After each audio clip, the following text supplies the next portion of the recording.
Ladies and gentlemen, the national anthem of the newly formed Oodua nation.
Kí gbogbo wa pé a káàbọ̀ sí ìpàdé ti ìrọ̀lẹ́ yìí.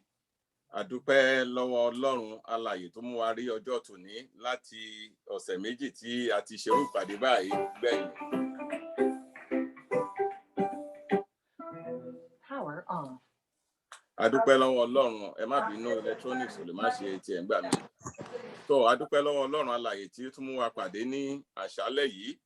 A ní ìkíni fún gbogbo wa láti ọ̀dọ̀ àwọn bàbá wa Professor Banji Akintoye, látọ̀dọ̀ gbogbo àwọn aṣíwájú wa pátápátá, architect George Akínọlá, Madam Ṣọlá Sàlàkọ́, Ọ̀túnba Ṣadé Olúkọ̀yà. Ẹ jọ̀ọ́ ẹ bá wa mute, ẹ jọ̀ọ́ on this program ẹ bá wa mute, ẹ jọ̀ọ́ ẹ má bínú o. Ẹni tí kò bá ti mute, ẹ jọ̀ọ́ kẹ́ bá wa mute. Ẹ jọ̀ọ́ kẹ́ bá wa mute, ẹ má bínú o, ẹ bá wa mute. Lẹ́ẹ̀kan sí, a mú ìkíni wá fún wa láti ọ̀dọ̀ bàbá wa Professor Banji Akintoye, architect George Akínọlá. Àwọn ni agbátẹrù gbogbo àwọn àkóso àti ètò tó ń lọ pàápàá nípa rally. Iṣẹ́ takuntakun ni wọ́n ń ṣe. Màmá wa Madam Ṣọlá Sàlàkọ́, àwọn ni ambassador wa, àwọn ni diplomat wa pàápàá nípa ọgbọ́rọ̀ ìlànà àti bí a ṣe rìn nípa diplomacy. Àwọn ni ọ̀gá diaspora. Ọ̀túnba Ṣadé Olúkọ̀yà, àwọn màmá wa náà ni wọ́n tún ṣe ìrànlọ́wọ́ bí gbogbo ọ̀rọ̀ ìlànà náà ṣe ń tẹ̀síwájú ní ilẹ̀ orílẹ̀-èdè Yorùbá. Professor Wálé Adéníran náà, àwọn náà wà pẹ̀lú bàbá nígbà gbogbo tán jọ ń tú ọkọ̀ ètò yìí, ìlànà ọmọ Oòduà. A tún wá kí bàbá wa ẹ̀gbọ́n wa Chief wa Sunday Ìgbòho. A kí wọn púpọ̀ gan fún gbogbo èyí tó ṣẹlẹ̀ lánàá. Ọlọ́run á máa bá wa kó wọn yọ, Ọlọ́run á fi òfò rẹ̀mí. Gẹ́gẹ́ bí àwọn bàbá wa ṣe sọ, aṣíwájú ogun náà ni ogun máa ń dojúkọ. Gbogbo ogun tó bá dojúkọ wọn, Ọlọ́run á máa bá kó wọn yọ. Gbogbo bí a ṣe ń fẹ́ kí ilẹ̀ Yorùbá náà kó dára, Ọlọ́run á gbà fún wa. Lẹ́ẹ̀kan sí, a kí gbogbo yín, ẹ̀yin tí ẹ wá láti ọ̀nà jíjìn, ẹ̀yin tí ẹ wá láti orí platform. Inú wa dùn gan fún gbogbo bí ẹ ṣe ń ṣe ní orí platform náà. Bá a ṣe ń pè yín, bẹ́ẹ̀ náà ni ẹ ń dá wa lóhùn pàápàá lórí ìlànà ọmọ Oòduà International ti Amẹ́ríkà yìí. Gbogbo bí ẹ ṣe ń fi owó ránṣẹ́, òun náà ni à ń rí. Gẹ́gẹ́ bí bàbá wa ṣe sọ, ó ní ká máa wà accountable, yẹn bàbá Professor Banji Akintoye. Wọ́n ní ká máa wà accountable gbogbo tí a bá gbà. Nǹkan tí àwa náà ń ṣe nìyẹn. Tẹ́ bá lọ sórí website wa, ẹ máa rí gbogbo iye tí ẹ ti dá pátápátá níbẹ̀. Nǹkan tí a sì sọ fún ni pé kí a tó ná kọ́bọ̀ ńbẹ̀, other than occasional administrative expenses, bóyá bank fees, àbí pé bóyá owó internet, owó Zoom. We are accountable for everything. Gbogbo iye tó wọlé ẹ ti mọ̀.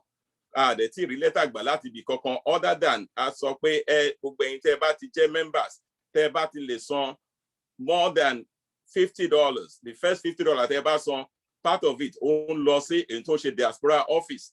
Ìyẹn ni pé office gbogbo àwa tá a wà ní òkè òkun, òun náà sì ni owó yẹn náà lò fún ọ̀pọ̀lọpọ̀ nǹkan tí wọ́n ń ṣe. So gbogbo ẹni tẹ́ bá ti register bí kẹ́ gbà pé ẹ ti register pẹ̀lú diaspora office. Àwọn nǹkan tá à ń ṣe báyìí fún ni wípé nígbà tó bá di àsìkò tá a bá fẹ́ ṣe referendum kí a lè ní orúkọ àti email wa lọ́wọ́, àwa ń press lórí platform yìí pé gbogbo wa àti àwọn tá a wà ní ilé àtàwọn tá a lókè òkun kí gbogbo wa ká lè lọ́wọ́ sí ọ̀rọ̀ ilẹ̀ Yorùbá lẹ́ẹ̀kan sí. A kí yín púpọ̀ púpọ̀ gan.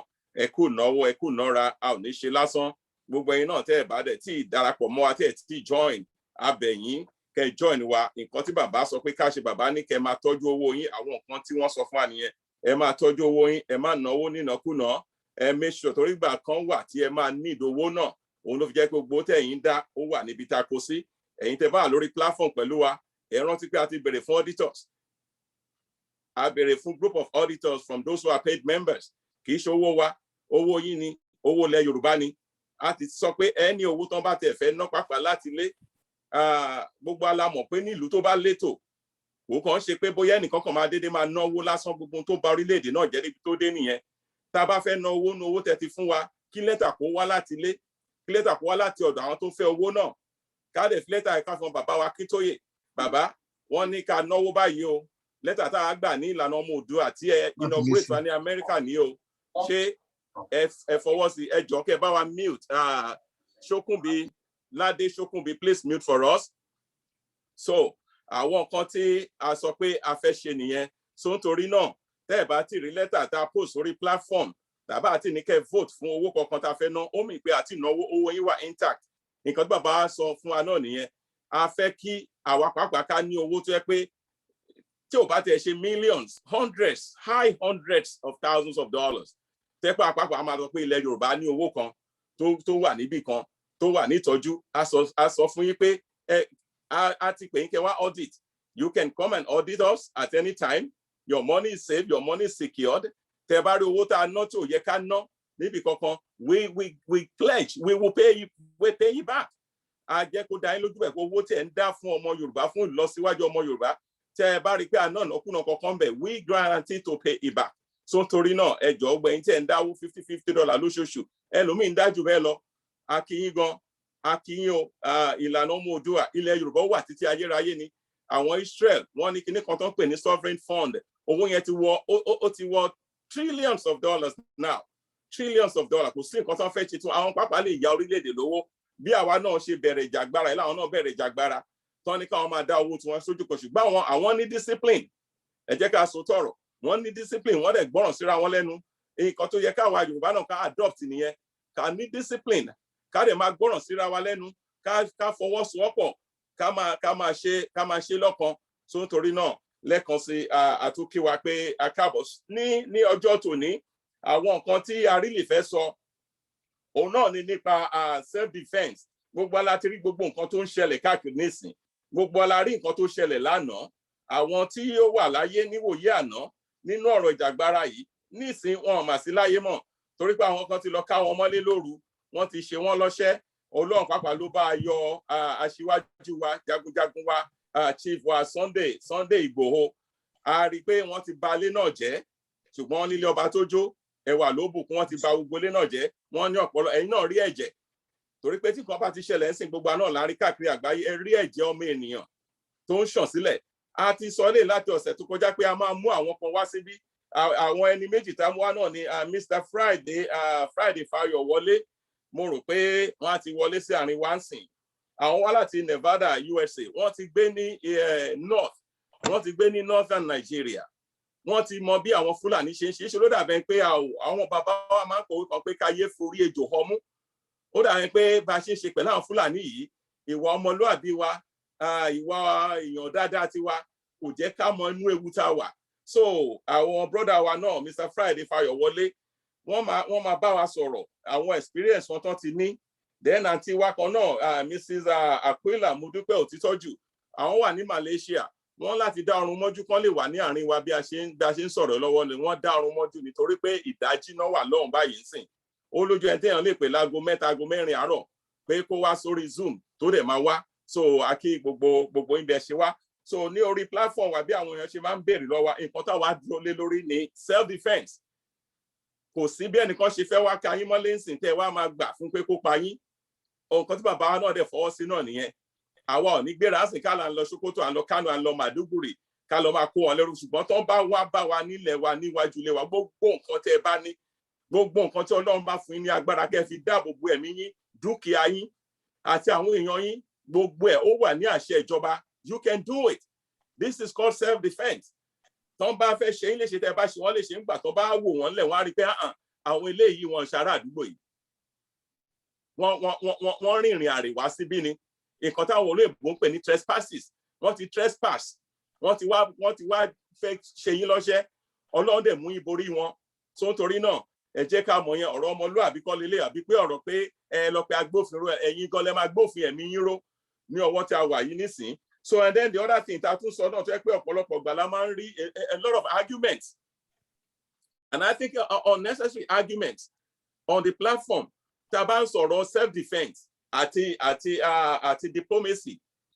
Number one, tí ogun bá ń jà gan gbogbo ogun tó ti jà láyé yìí wọ́n ṣe diplomacy now ogun yẹn tó bẹ̀rẹ̀ wọ́n ti ń sọ ìgbà tí diplomacy ìgbà tí negotiation tó break down gẹ́gẹ́ báwa náà ṣe ń bá àwọn Fúlàní sọ̀rọ̀ ńsìn tá a ṣe ń sọ nǹkan tá a fẹ́ fún wọn tí wọ́n gbà nígbà tó bá break down ló máa ń di ogun bẹ́ẹ̀ kó tó dogun náà wọ́n ti bẹ̀rẹ̀ diplomacy gbogbo ìgbà tí Nàìjíríà àti Biafra tó ń jà ẹ lè mọyé ìgbà tó Jukwu àti Gowon àti gbogbo wọn tó ń meet actually wọ́n lọ meet ní all over West Africa pé ká má sọ̀rọ̀ odò so tá a bá ń sọ̀rọ̀ diplomacy àmọ́ nǹkan tí à ń sọ ìjọba orílẹ̀-èdè Nàìjíríà tó ti fi àìmọye ọdún kó gbogbo nǹkan ohun ìjà olóró jọ wọ́n ní ìbọn wọ́n ní bomb wọ́n ní everything Mohbad iPhone please mute your phone Mohbad please mute your phone. Àwọn orílẹ̀-èdè ẹ jẹ́ ká jọ sòótọ́ ọ̀rọ̀ fúnra wa orílẹ̀-èdè Nàìjíríà yìí wọ́n ní plane wọ́n ní attack helicopters wọ́n ní bomb wọ́n ní oríṣiríṣi nǹkan. Bàbá wa Akíntóyè dẹ̀ sọ fún wa pé ẹ má jẹ́ káwọn kìíní ìkópa yín nípakúpa ẹ wo nǹkan tó ń ṣe lálẹ́ àná àwọn tó wà láàyè pẹ̀lú wá sí wọn sí bímọ kọ́lọ́n kó jọ kó bá bu erùpẹ̀ burúkú kúrò lójú wọn kó rest só wọn àwọn èèyàn tó fi sílẹ̀ kọ́lọ́n kó bá tù wọ́n nínú torí wọ́n máa ní ìyá wọ́n máa ní bàbá wọ́n máa lọ́mọ wọ́n máa níyàwó báyẹn sì wọ́n ti pa wọ́n tí wọ́n nìyẹn. So torí náà tá a bá ń sọ̀rọ̀ diplomacy agbára tó ju agbára Nàìjíríà lọ ló lè ṣẹ́gun Nàìjíríà fún wa. A dẹ̀ wà nínú gbogbo nǹkan tó ń pè ní ìjọba àgbáyé United Nations a wà ní African Union bó tẹ̀ jẹ́ pé àwọn African Union ti di puppet torí pé gbogbo ìranù tó jọ ń ṣe pọ̀ ṣùgbọ́n United Nations a ti gbọ́ nǹkan kan tí wọ́n release lórí Twitter United Nations ní àwọn ò ready láti deal pẹ̀lú 240 million refugees from Nigeria. Gbogbo alẹ́ mọ̀ wípé Japan kò ní gba refugee China kò gba refugee àwọn Arab country wọ́n ń gba refugee India kò gba refugee South America kò gba refugee ara àwọn tó ń gba refugee náà wà ní nǹkan tó ń pè ní Security Council of the United Nations àwọn náà níbi France àwọn ní United Kingdom Russia Canada United States so àti China káti ẹ̀ ní China láwọn ò fẹ́ refugees bẹ́ẹ̀ tí àwọn èèyàn mẹ́rin nínú márùn-ún bá vote pé ẹ jẹ́ ká ran Nàìjíríà lọ́wọ́ kó bá wa fún wọn ní embargo kó bá wa sanction wọn ẹ rí i pé ṣe náà máa gbé ìbọn tó ń gbé kọ́rùn yẹn máa gbé kúrò lẹ́wà torí pọ́n mọ̀ pé agbára tó ju agbára àwọn sábà bá ń sọ̀rọ̀ diplomacy kẹ́ ẹ mọ̀ pé nǹkan tá à ń sọ nìyà kó máa ní ẹ̀kan àìfẹ́ diplomacy àfẹ́ kankan. We cannot do this alone. That is why we are part of the global community. A máa pè wọ́n náà ni tó bá mọ̀ pé àwọn ò fẹ́ kí gbogbo àwọn èèyàn wọ̀nyí kan flood ìlú wọn kí refugee àwọn èèyàn kan ti wà ń Benin Republic nsìn tó bá dojú ẹ̀ tán gbogbo Africa West Africa Cameroon gbogbo ẹ̀ ló máa dojú kodò. So a wà ní vantage point láti press àwọn ideas wa láti jẹ́ kọ́ mọ tó máa ṣẹlẹ̀ ságbáyé ká láwọn lọ́yẹ̀. So torí náà a bẹ̀ yín lẹ́ẹ̀kan sí tá a bá ń sọ̀rọ̀ diplomacy kẹ́ join pẹ̀lú wa ẹ jẹ́ ká máa fi sùúrù ṣe tó bá ní kẹ́ sign petition ẹ jọ kẹ́ sign petition tó bá ní ká ṣe referendum ẹ jẹ́ ká ṣe referendum lẹ́ẹ̀kan sí gẹ́gẹ́ bí àwọn coordinator wa kejì Mr. Tọ́pẹ́ ṣe sọ agbára tó ju agbára Nàìjíríà lọ ló lè ṣẹ́gun Nàìjíríà fún wa lọ́wọ́ tá a wà yìí. So torí náà ẹ jọ̀ọ́ tí ẹ bá ti wà ń bí wọ́n ní ladies first mi ò mọ bí internet ń ṣe rí lọ èèyàn ti pọ̀ lójú screen so I cannot see your face or anything. Ǹjẹ́ Miss Aquila Òtítọ́jú wọ́n ti wà ní àárín wa bí ẹ jọ̀ọ́ tí ẹ bá wà ní àárín wa ẹ jọ̀ọ́ kẹ́ ẹ mute. Miss Aquila Modúpẹ́ Òtítọ́jú láti Malaysia, are you with us please?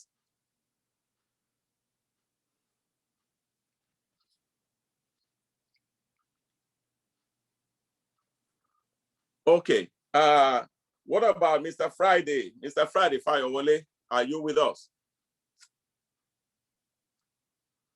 Is it possible for them to be able to unmute themselves, Mr. Tope, or you already locked everybody in? Mr. Tope, can you hear me, please? They can unmute. They can unmute themselves. Okay. So, Mr. Fayowole, Honorable, are you with us, please? Please unmute yourself. And or Miss Modupe. Okay, maybe they're having problems with their network, because I'm on, like I said, I'm on big network Malaysia, Sheri, ati Mr. Fayowole. While we're waiting for them, I will contact them. Mr. Tope, ẹ jọ̀ọ́ kẹ́ bá kí àwọn èèyàn wa káàbọ̀, kẹ́ sì bá kí wọn pé a kú ọ̀rọ̀ ìlú, a kú ọ̀rọ̀ èèyàn àti tó ṣẹlẹ̀, rògbòdìyàn tó ṣẹlẹ̀ lánàá, kẹ́ tún bá wa gbà wọ́n níyànjú lẹ́ẹ̀kan sí. Mr. Tope, please. Ẹ ṣé gan, a dúpẹ́ fún gbogbo àwọn èèyàn wa tó wà níbí lénìí. Mo fẹ́ jẹ́ kẹ́ mọ̀ wípé ọ̀rọ̀ tá à ń fà yìí pẹ̀lú ìjọba Nàìjíríà, position wa láti ilẹ̀ ni wípé àti sọ, we can't continue to drag or fight the government of Nigeria nítorí pé gbogbo nǹkan ló ní jù wá lọ. Kí la ní? Ẹnu wa ta fi ń sọ̀rọ̀ àti àwọn èèyàn tí à ń bá sọ̀rọ̀ náà la ní. And that is why nǹkan téèyàn ò bá plan ó máa fail ni. He who fails to plan plans to fail. The way tí a ṣe ń gbé ọ̀rọ̀ agitation, a lot of times I laugh because ó máa ń dà pé bóyá àwa la ní ìlú yẹn, bó ṣe wù wá la ṣe máa ṣe. Ìjọba Nigeria is a sovereign nation. Is a sovereign nation. Wọ́n lè decide lọ́la pé wọ́n fẹ́ bá gbogbo ìlú tó wà ní Áfíríkà jà. Wọ́n dẹ̀ máa ṣe because wọ́n ní nǹkan tí wọ́n lè fi execute ẹ̀. But àwa tá à ń sọ̀rọ̀ ń sìn, kí la ní? Ṣé $20,000 ta ní àbí $30,000 ta ní níbì kan la fẹ́ fi bá ìlú jà? Òun la ṣe ń sọ wípé the best way tá lè fi achieve agenda wa yìí ni kí a bọ́ sórí table pẹ̀lú àwọn tí ó fẹ́ ràn wá lọ́wọ́ láti bá wa gbé agbára tó ju ti ìlú yẹn lé wọn lọ́wọ́. Gbogbo nǹkan láyé yìí, it's all about dialogue, conversation ni. Nítòótọ́, self-defense is what we need to do. Nítorí àwọn tó wá invade wa láti inú oko wa tó máa ń yọ sí wa bí guerrilla attack. Self-defense yẹn, olúkálùkù ló lẹ́tọ̀ọ́ sí. Gbogbo àwọn bàbá, màmá, àwọn ọmọ wa tó ń gbé ní gbèríko àbí anywhere, ẹ̀tọ́ wọn ni láti máa ṣe ìṣọ́de láàárọ̀ àtàlẹ́. Tẹ́ bá rẹni tó fẹ́ wá pa yín, ẹ̀tọ́ yín ni láti kọ́kọ́ pa onítọ̀hún. Kò sí òfin ìlú kankan tó lòdì sí. But ká wá dìde ń sìn ká nítorí pé àwọn kan ti wá attack wa, ká wá kógun lọ sí north, ká lọ máa bẹ̀rẹ̀ sí ní bá wọn jà. Gbogbo àgbáyé máa ní internal crisis lọ ní ọkàn bára wọn pò ní ní dá sí o. But bá ṣe ti ń sọ ń sìn tí gbogbo èèyàn ń rí gbogbo injustice tí wọ́n ṣe fún wa, tó wá ń pa àwọn èèyàn wa, tí wọ́n ń kóra wọn sí gbogbo positions of authority, tí constitution go favour àwọn èèyàn wa lórí ọ̀rọ̀ bí a ṣe fẹ́ ṣèlú. Ẹ̀tọ́ yẹn là ń lò láti fẹ́ fi sọ pé ó tó gẹ́ ọmọléfì àṣemọ́, ẹ̀tọ́ wa ni. So kò sí bá ṣe fẹ́ máa sọ̀rọ̀ yìí tá bá ju abẹ̀bẹ̀ sí òkè ní ìgbàgbà, ibi pẹlẹbẹ ló máa mú lélẹ̀. The same thing tá à ń rí sìn la máa rí tí a bá dìde láti gbé ìgbésẹ̀ tó tọ́. Ìgbésẹ̀ tó dẹ̀ tọ́ ó ní wípé ká gbé ìgbésẹ̀ àwọn tó wà nínú àgbáyé láti bá wa rìnrìn yìí. Mo ti gbọ́ àwọn ẹlòmíín wá ní ó kú ẹrú ni, ẹ má dáhùn, a fẹ́ wọn, a máa jà ni. In the morning? Yeah. Tó bá bọ́ sí tó bá bẹ̀rẹ̀ ń sìn, I didn't put ohun ogun mélòó la ní láti fi jàjà náà. Doctor say I'm okay la. gbogbo àwọn èèyàn wa tó ń ní pé àwọn máa ṣe bákan àwọn máa ṣe bákan Okay. àwa náà mọ̀ wípé ẹnu dùn rò fọ́ ńgbà míì ẹnu dùn rò fọ́ èèyàn lè tìyàn kó yá lọ ṣe báyìí ó jókòó sí kọ̀rọ̀ yàrá ẹ̀ kó lọ o òun ló ń sọ fún ẹ pé lọ ṣe tí nǹkan bá ṣẹlẹ̀ á ní a máa kẹ́dùn ṣùgbọ́n ọ̀nà tí a máa rìn tó jẹ́ wípé nítòótọ́ a mọ̀ pé àwọn ará bíṣì máa wá ṣùgbọ́n àwa náà a máa rìpẹ́ẹ̀lì wọn òun làwa ń sọ báyìí self defence ẹ̀tọ́ wa ni but at the same time apart from self defence we need to move internationally láti lè ensure wípé àwọn tó ń fẹ́ máa fìyà jẹ àwọn èèyàn wa kò sí ọ̀n ní rí ṣe so òun ni ìgbésẹ̀ tá ti ń pariwo and ó dẹ̀ ń yà mí lẹ́nu nítorí pé gbogbo àwọn èèyàn wa of course aláwọn èèyàn tó kàwé tó nímọ̀ gan ṣùgbọ́n nígbà míì ìwé àti ìṣesí àti ọ̀rọ̀ ó yàtọ̀ wọ́n máa ń pè nǹkan ní native intelligence so native intelligence kò di dandan kó gbé qualification kan oh I'm a PhD I'm a doctor I'm a professor it doesn't qualify nǹkan tí ẹlòmíì tó máa mú èjì àti ẹ̀ta tó máa mú pọ̀ tó dẹ̀ máa sọ di òun gbogbo qualification ni ò lè mú jáde fún ẹ òun la ṣe ń sọ wípé ọ̀nà tí à ń béèrè tá dẹ̀ ń fẹ́ kí gbogbo ọmọ ilẹ̀ Yorùbá kan rí as the biggest agenda wa òun ni jọjọ diplomacy Nigerian government kò ń ṣe ẹranko náà ni wọn pẹ̀lú bó ṣe burú tó tá ṣe mọ̀ wípé wọ́n ní bad human rights record yes they have it bad human rights record gbogbo àgbáyé ló mọ̀ but pẹ̀lú bí gbogbo human rights record yẹn ṣe rí United States kò lẹ́tọ̀ọ́ láti tòtórí ẹ̀kan ní òkè wọ́n fẹ́ lọ bá wọn jà because kò ń ṣe priority tiwọn so priority wa ń sìn òun ni ká lo àwọn tó máa ràn wá lọ́wọ́ láti lè ensure wípé àwọn tó wà ń jọba kán lè máa bá wa sọ̀rọ̀ kán lè ensure wípé we put them through what they are supposed to do àwọn ọ̀nà tá a dẹ̀ ti ń tọ̀ díẹ̀díẹ̀ tán ní ká máa ṣe number one lórí ọ̀rọ̀ constitutional dispute a ti ṣe yẹn gbogbo àgbáyé ti mọ̀ pé constitution Nigeria ti wà disputed mo ń gbọ́ táwọn ìkan ní àìrọ́ ni tó bá jẹ́ wípé kíní yẹn work kí ló dé tí àṣìṣe wà níbi tá a wà lẹ́nu constitutional force majeure kò ń ṣe magic it's a process tẹ́ bá sọ fún wọn pé ó yẹ wá sórí table tó bá náà wọn ò wá well we still go ahead nísìnyí àgbáyé ṣàtìmọ̀ wípé constitution ti wà disputed tabadẹ ní kò wá successful ẹ rántí wípé at some point Nigerian government gan nísìnyí even presently ọ̀nà àwọn fẹ́ máa ṣe constitutional amendment tí ò bá wà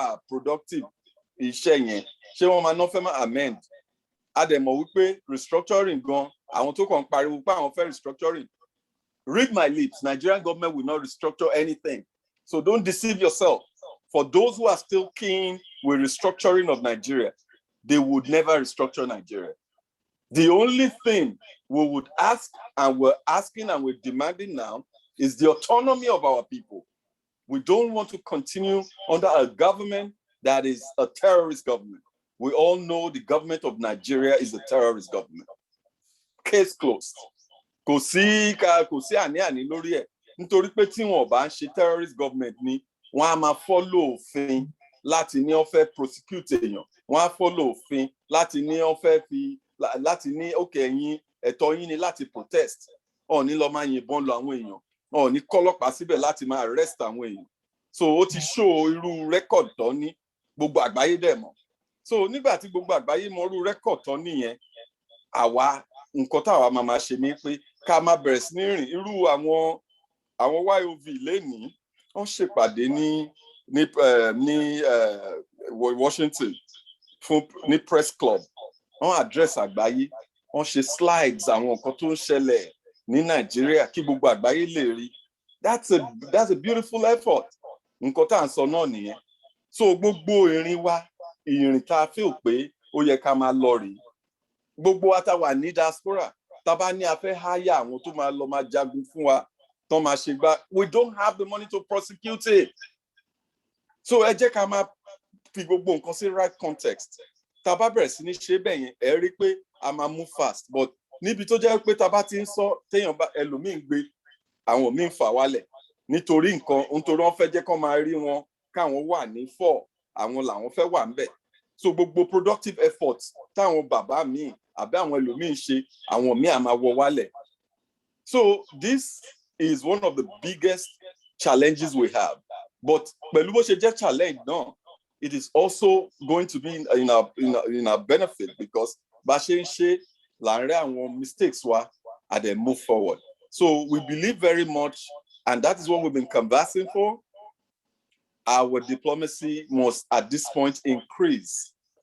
And èmi ò ní parọ́ fún yín, even as of last week, títí di week yìí, àwọn nǹkan kan wà tó jẹ́ àwọn ìgbésẹ̀ tó tún máa favour wa tí ó ti ṣẹlẹ̀ lórí ọ̀rọ̀ diplomacy yìí.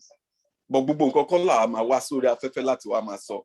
Nítorí pé a mọ̀ wípé tá a bá sọ àwọn èèyàn máa ní báwo ló ṣe fẹ́ ṣe ọ̀nà wo ló fẹ́ gbégbà. So we need to keep so many things in the cooler and at the end of the day when it begins to materialize àwọn èèyàn á máa rí.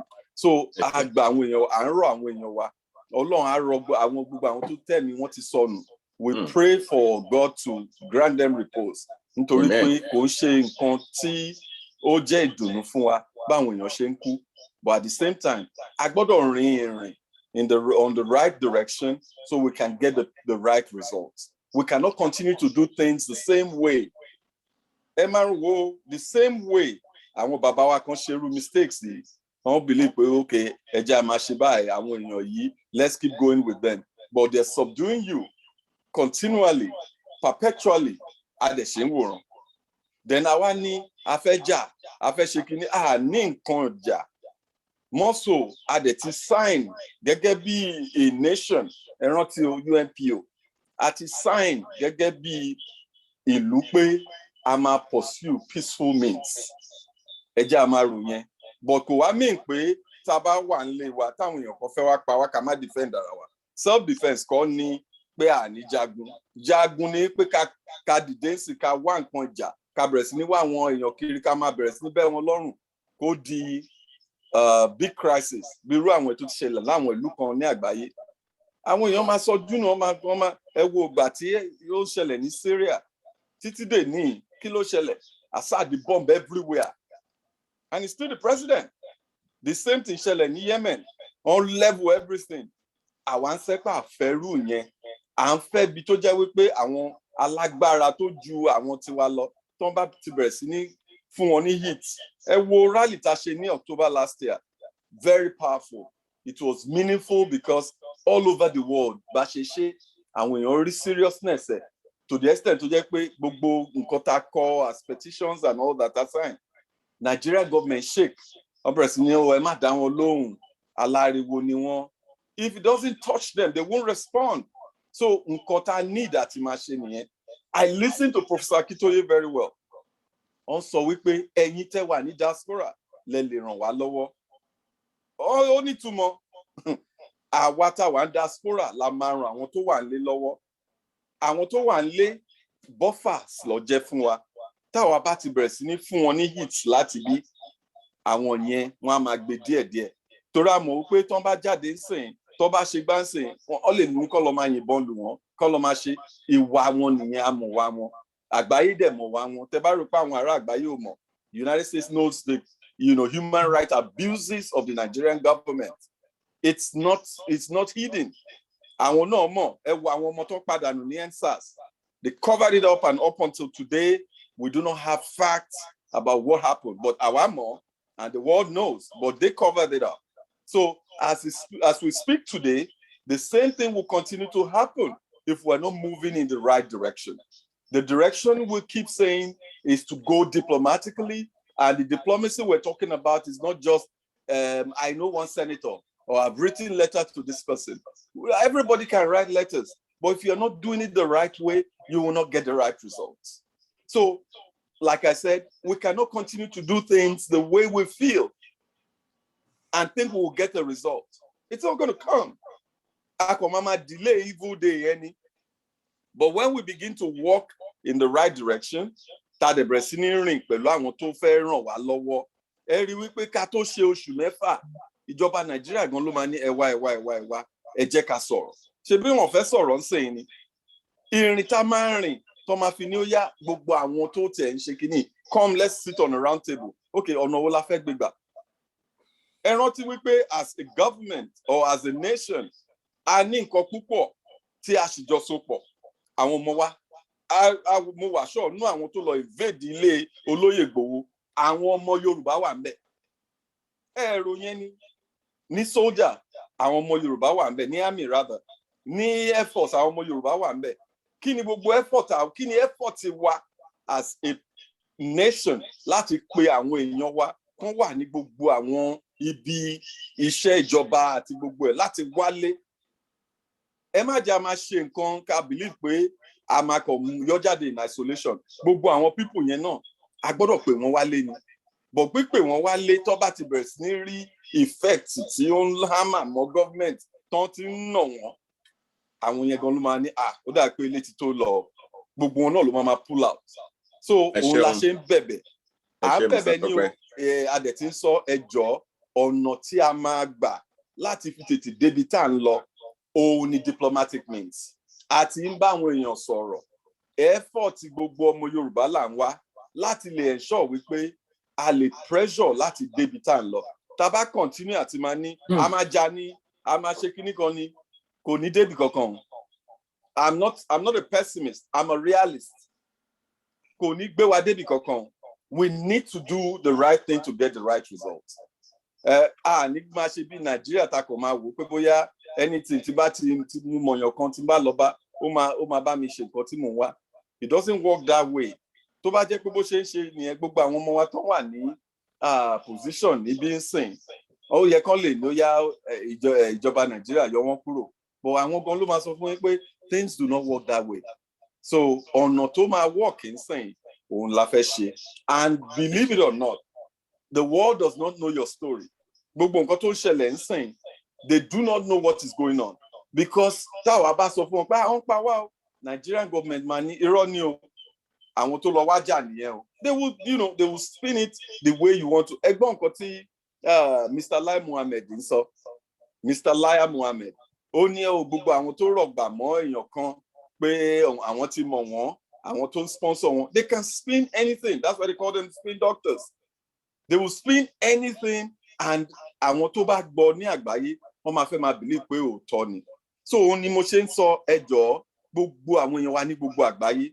nǹkan tó yẹ kó jẹ́ paramount conversation wa ń sìn òun ni wípé báwo la ṣe fẹ́ gbé agbára tó ju ti ilẹ̀ yẹn lé wọn lọ́wọ́ so that wọ́n á lè tètè jẹ́ kí àjọ máa sọ̀rọ̀ kájọ mọ bá ṣe fẹ́ pín gbogbo debt wa ní gbogbo ilẹ̀ wa ní because kò sí bá ṣe fẹ́ ṣe bá jà títí dọ̀la a gbọ́dọ̀ ṣe resolve ọ̀rọ̀ debt wa àjọjẹ́ ni then a gbọ́dọ̀ resolve gbogbo èmi ní ilẹ̀ ní property ní gbogbo nǹkan tájọ ní papọ̀ so kò ń ṣe nǹkan tí èèyàn kọ́kọ́ máa dédé fìrìgbọ̀n láti ní àti lọ àlọ́ o a gbọ́dọ̀ ṣe nǹkan tó tọ́ nǹkan ẹ̀tọ́ òun ni nǹkan táwa ń canvas fún ọ̀rọ̀ yìí lè dà bí ìsọkúsọ bọ̀ ó tọ́ ọ̀rọ̀ bí ìsọkúsọ ló máa ń rí. Thank you very much.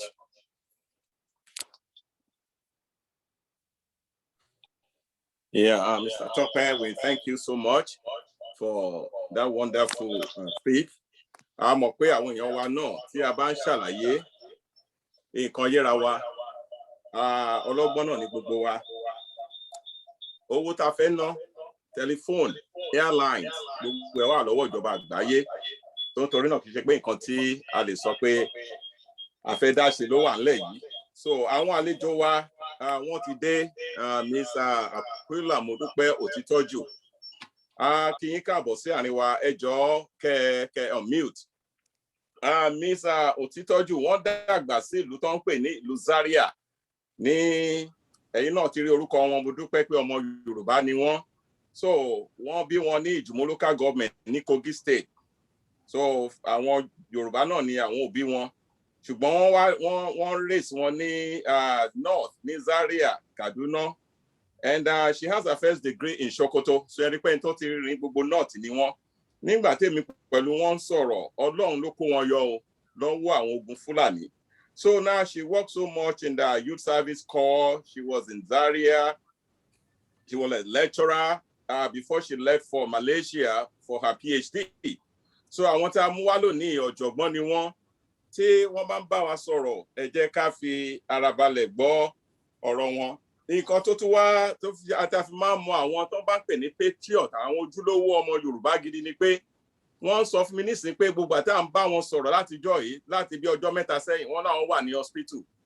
Mo ní wow, are you able to do this? Wọ́n ní kí n má worry, àwọn máa ṣe é. Ó jẹ́ nǹkan tó surprise mi gan pé kéèyàn wà ní hospital kó dẹ̀ tún ní òun náà on admission.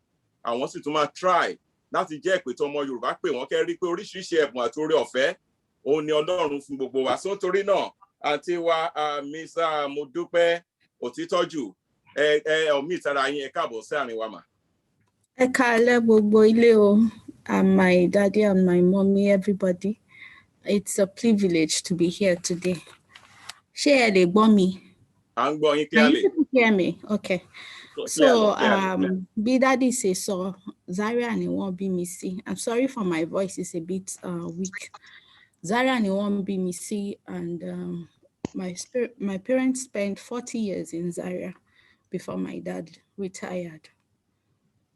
FC Zaria ni mo ti bẹ̀rẹ̀ first higher degree mi as a student, NC student. I want to start with my experience, then I will now go back and explain who these people are. 2002, only student election kan tá a ṣe ní school.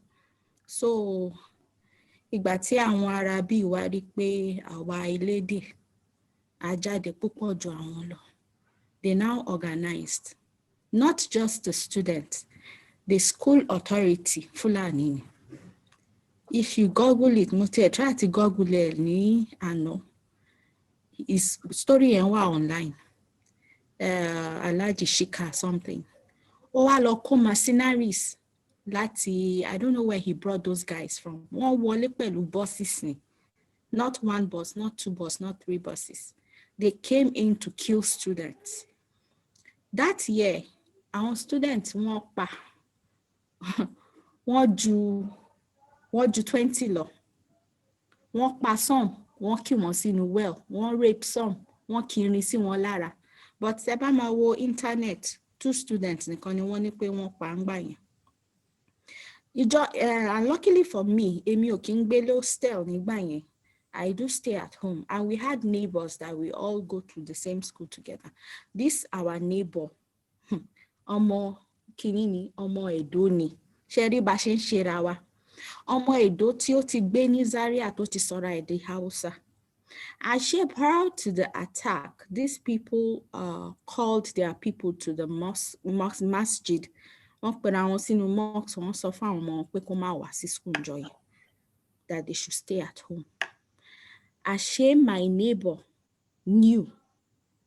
We were going to school that morning, this woman and they were like, are you going to school today? Yes.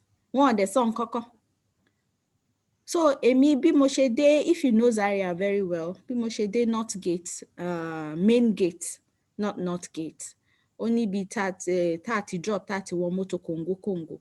I was about entering the taxi. Èmi kan wá sọ fún mi pé kí ló fẹ́ lọ ṣe ní school báyìí. Ó ní exam, ó ti parí exam, ṣebí election ni. Ó kàn fẹ́ lọ ṣe, ó fẹ́ lọ mọ nǹkan tó ń ṣẹlẹ̀ náà ni. Ó yá, máa lọ sí PZ kó lọ ṣe irun ẹ̀. And I quietly obeyed. Mo wá gbé bus, mo wá lọ PZ. Ìgbà tí mo wá dé PZ, mo wá lọ síbi tí mo ti ń ṣe irun. Mo jókòó síbẹ̀ mo ń ṣe irun. Ìgbà tó wá kù bí 15 minutes to 11. Inú kò bẹ̀rẹ̀ sí ń dùn mí from nowhere. Èmi kan wá ní pé, okay, remove the rollers and go to school. Something I said, no, don't go to school. Their toilet is not too good. Má lọ kó infection. Go to, there's a church member around this place. Go to their house and use salt water and come back and complete your hair. Mo wá ní pé kí obìnrin yẹn fi rollers sílẹ̀, mo wá lọ síbẹ̀. mo lo omi and everything, and I came back, mo wá farabalẹ̀. So by 11 a.m. mo parí, mo wá gbé bus. Bí mo ṣe lọ, kò tó 2 minutes. Onílé tí mo lọ ti lọ mọ mi ló sáde saloon pé, please, where is that auntie that was making her hair here? Wọ́n ní pé ó ti lọ sí school. Ó káwọ́ sórí pé, wọ́n ní pé kí ló ṣẹlẹ̀? Wọ́n ní pé wọ́n jà ní FC. Wọ́n ní, but she just left now. So ìgbà tá fi máa débi Congo, tẹ́ bá mọ Congo dáadáa, ó ní mosque kan by the left. Kẹ́ tó débi Congo gangan, wọ́n ti block ọ̀nà ibẹ̀. So ìgbà tí wọ́n ti block bus wa ò lè cross to the other side. Mo wá ní, kí ló ń ṣẹlẹ̀? Kí ló dé tí àwọn ewèrè tún fi block ọ̀nà? I now highlighted from the bus. Now, instead of me to go back home, I said, my brothers are in school. I can't just go back home. And ìgbà yẹn kò tí sí phone, hand phone ò tí wà rampant. Àwọn èèyàn 2 out of 100, one person ló máa ní handset lọ́wọ́. So I now said, no, I would go and look for my brothers. Mo wá gba ẹ̀yìn, mo wá lọ wọ inú Congo campus. Ìgbà tí mo fi máa dé inú Congo campus ni mo máa ṣẹ̀ṣẹ̀ mọ nǹkan tó ń ṣẹlẹ̀. We saw a lot of casualties being brought in, blood. Tó ń ti nà, ẹni tó ń ti pa, oríṣiríṣi. It was so bloody that day. Èmi ṣáà ń gbàdúrà pé God should save my brothers, God should save my brothers. Luckily for me, at the end of the day, tí mo fi máa délé, àwọn ẹ̀gbọ́n mi dẹ̀ délé. But my most elder brother, when he came back, he was all covered with blood. But we thank God it wasn't his own blood, it was the blood of other students.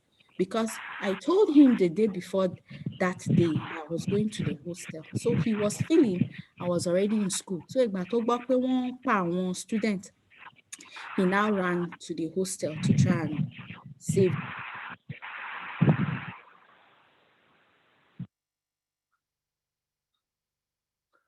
Gbọ́yìn mọ́ o, kí ló ṣẹlẹ̀? Somebody muted you, sister? Mr. Tope ṣe ti mute wọn ni. Mr. Tope, did you mute everybody? No, I didn't mute her. She should unmute. Yeah, ẹnìkan lo 832 number. Okay. Hello.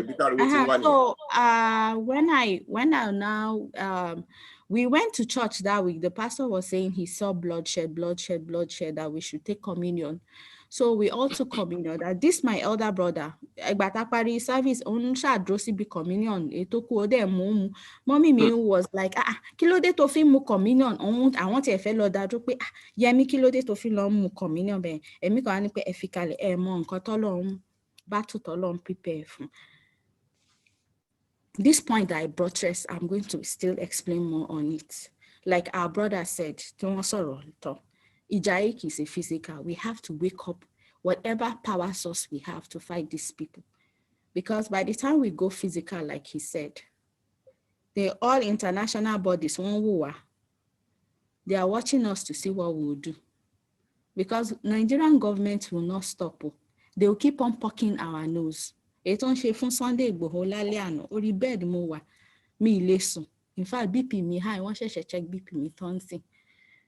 Because I was just monitoring everything. Even on the sick bed, I was still monitoring that Sunday Igboho again. These people will not stop.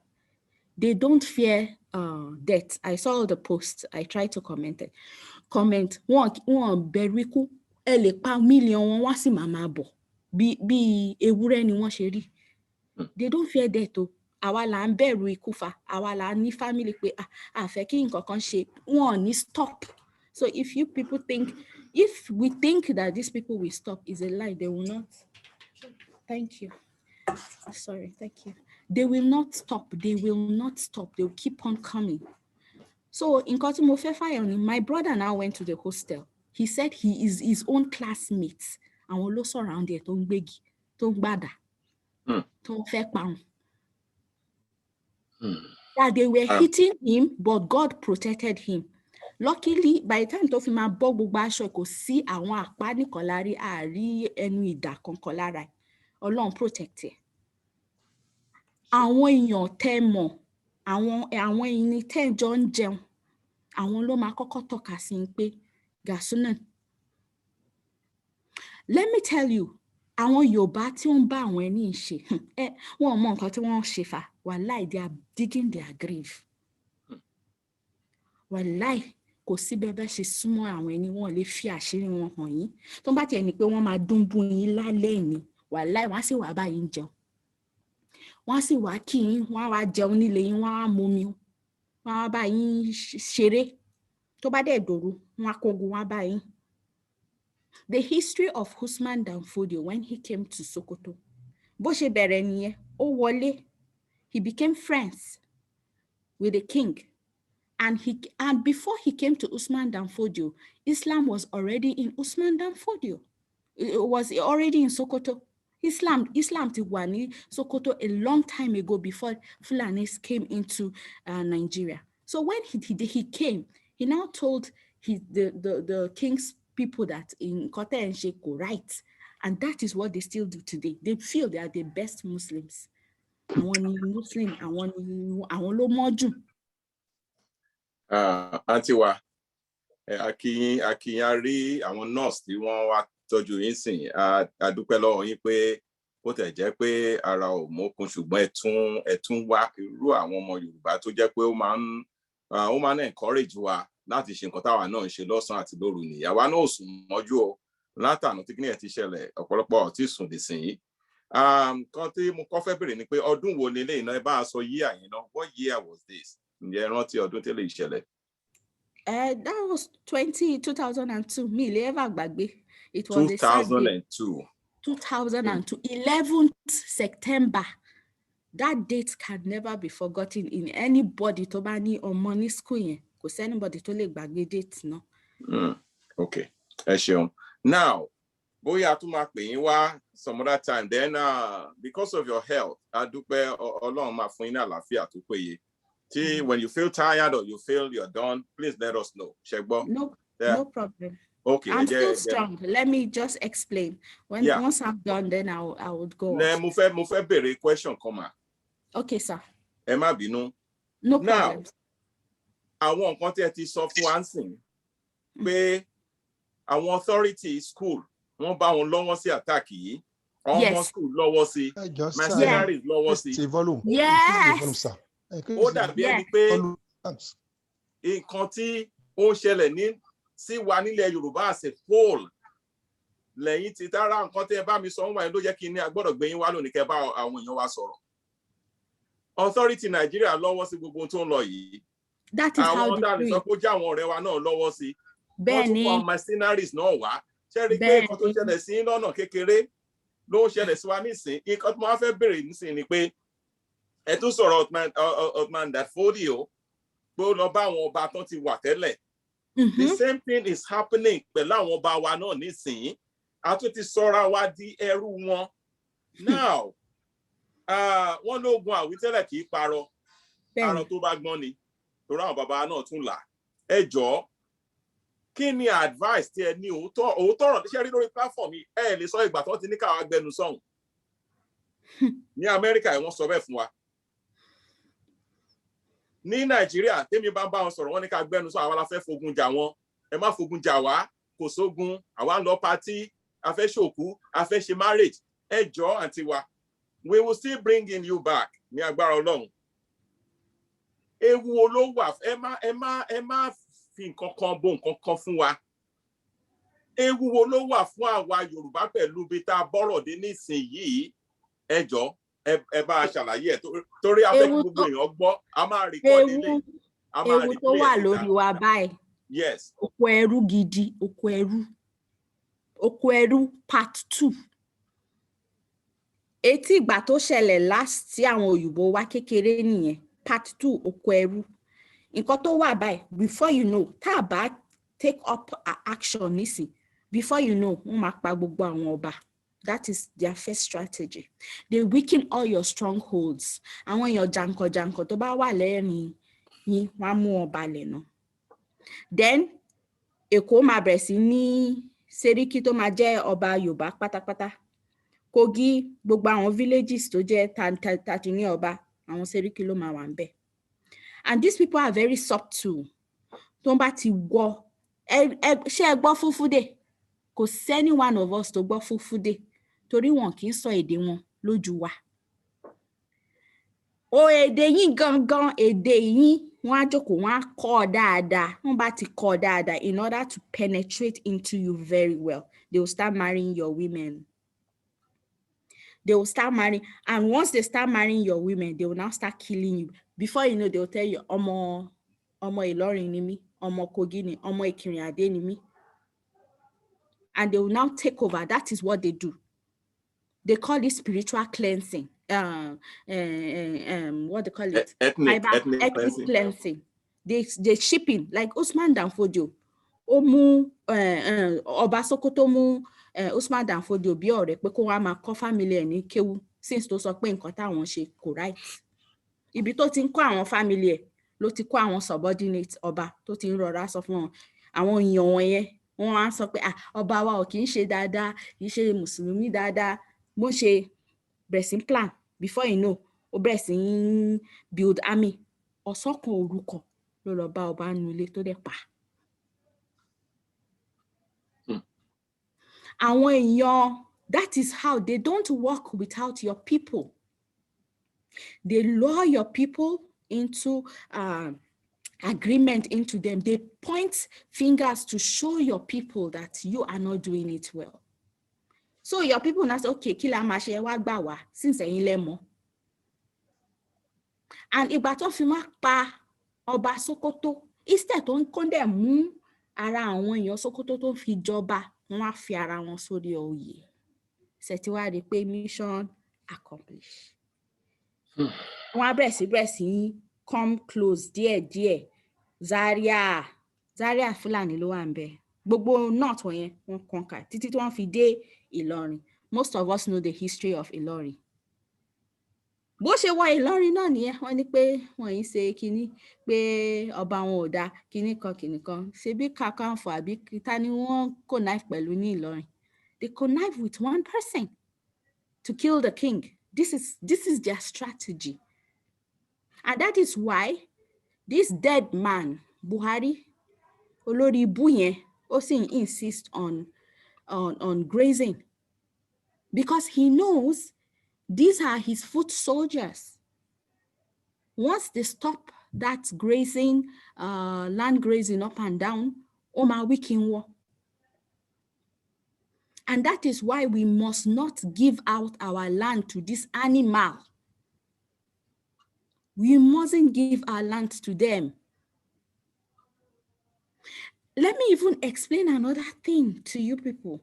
That is my first encounter I had. There are other encounters. So just pé wọ́n bẹ̀rẹ̀ sí pààyàn àṣà lọ sí barrack a lot. But there's another one that happened recently, 2011, during Jonathan. Ìgbà tí Jonathan win tí Buhari kini ìgbà yẹn mo ti di lecturer in FC Zaria. And I was staying behind FC. If any one of you know that place very well. Wọ́n máa ń pè ibẹ̀ yẹn Àgọ́ Almajiri. Àgọ́ Almajiri means pé àwọn Almajiri tó máa lọ ń ka kéwú. Area yẹn wọ́n gbé, but school mi ló wà. Ilé dẹ̀ fi bẹ́ẹ̀ cheap, mo dẹ̀ lè rìn lọ sí school. Sometimes màá gbé machine. Before that election, 3 months to that election, mo máa ń lálàá. Màá rí pé à ń sá káàkiri. Mo wá sọ pé ogun máa bẹ́lẹ̀ nígbà election yìí o. For 3 good months ni mo fi ń lálàá, tí mo fi ń rí ìran yẹn. Ìgbà tó wá kù bí ìjọ́ mẹ́ta sí ìjọ́ mẹ́rin sí final election ti Buhari àti kini Jonathan. I think they did that election on his tí result jáde tí everything wow. Was it on a Friday or something? Tún bá wọnú ilé mi báyìí, màá kàn máa gbọ́ òórùn fresh blood. Fresh blood. I was just perceiving fresh blood everywhere. I was telling my friend, mo ní, ó gbóòórùn ẹ̀jẹ̀ ni. Mo ní ẹ̀jẹ̀, mo ní ìmọ̀ ẹ̀ ti di ń tiẹ̀. Ó gbóòórùn ẹ̀jẹ̀. It means that these people will want to come for me o. Mo ní okay, kò sí problem. Kẹ́ tó dé, èmi á ti lọ barracks.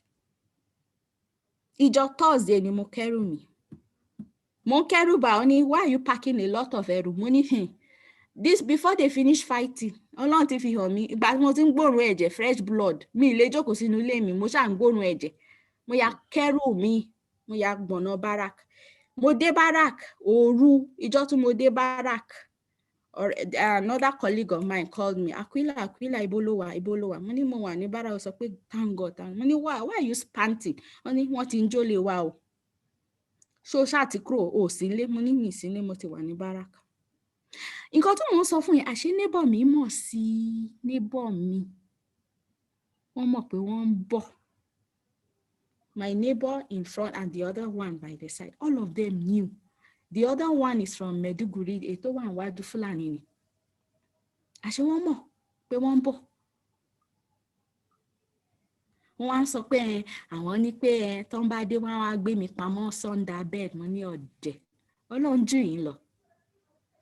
Ẹ wá gbé mi under bed. Ọlọ́run tó jù yín lọ ti gbé mi pamọ́.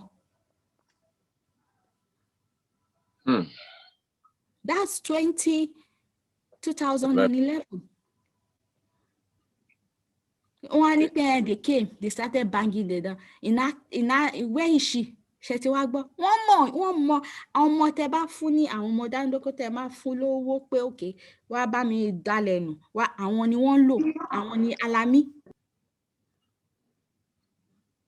Àwọn ni wọ́n lò àwọn ni wọ́n máa lò àwọn ni wọ́n máa fún wọ́n penetrate everywhere.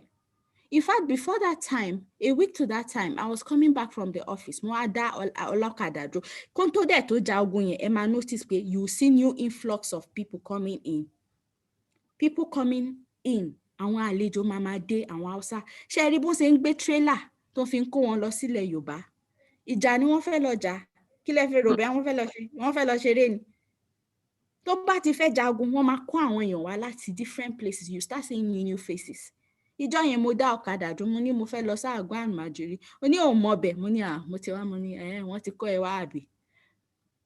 Mo á ní okay now mo á ní how much torí mo mọ̀ sọ English fún mi sọ Hausa sí ó wá ní damburo banki zamu chukutuma buro banki ó ní pé olórí burúkú ni mí èmi àti bàbá mi pé wọ́n máa deal pẹ̀lú wa láìpẹ́. Kò dẹ̀ mọ̀ pé mo gba Hausa torí èmi bí mo ṣe rí ẹ̀rí machine tuntun bí mo ṣe rí mo ti mọ̀ pé machine náà mo ní kó máa lọ pé mi ní ó ti wá dájú pé ẹ ti kó àwọn machinery sí wá kẹwàá jagun.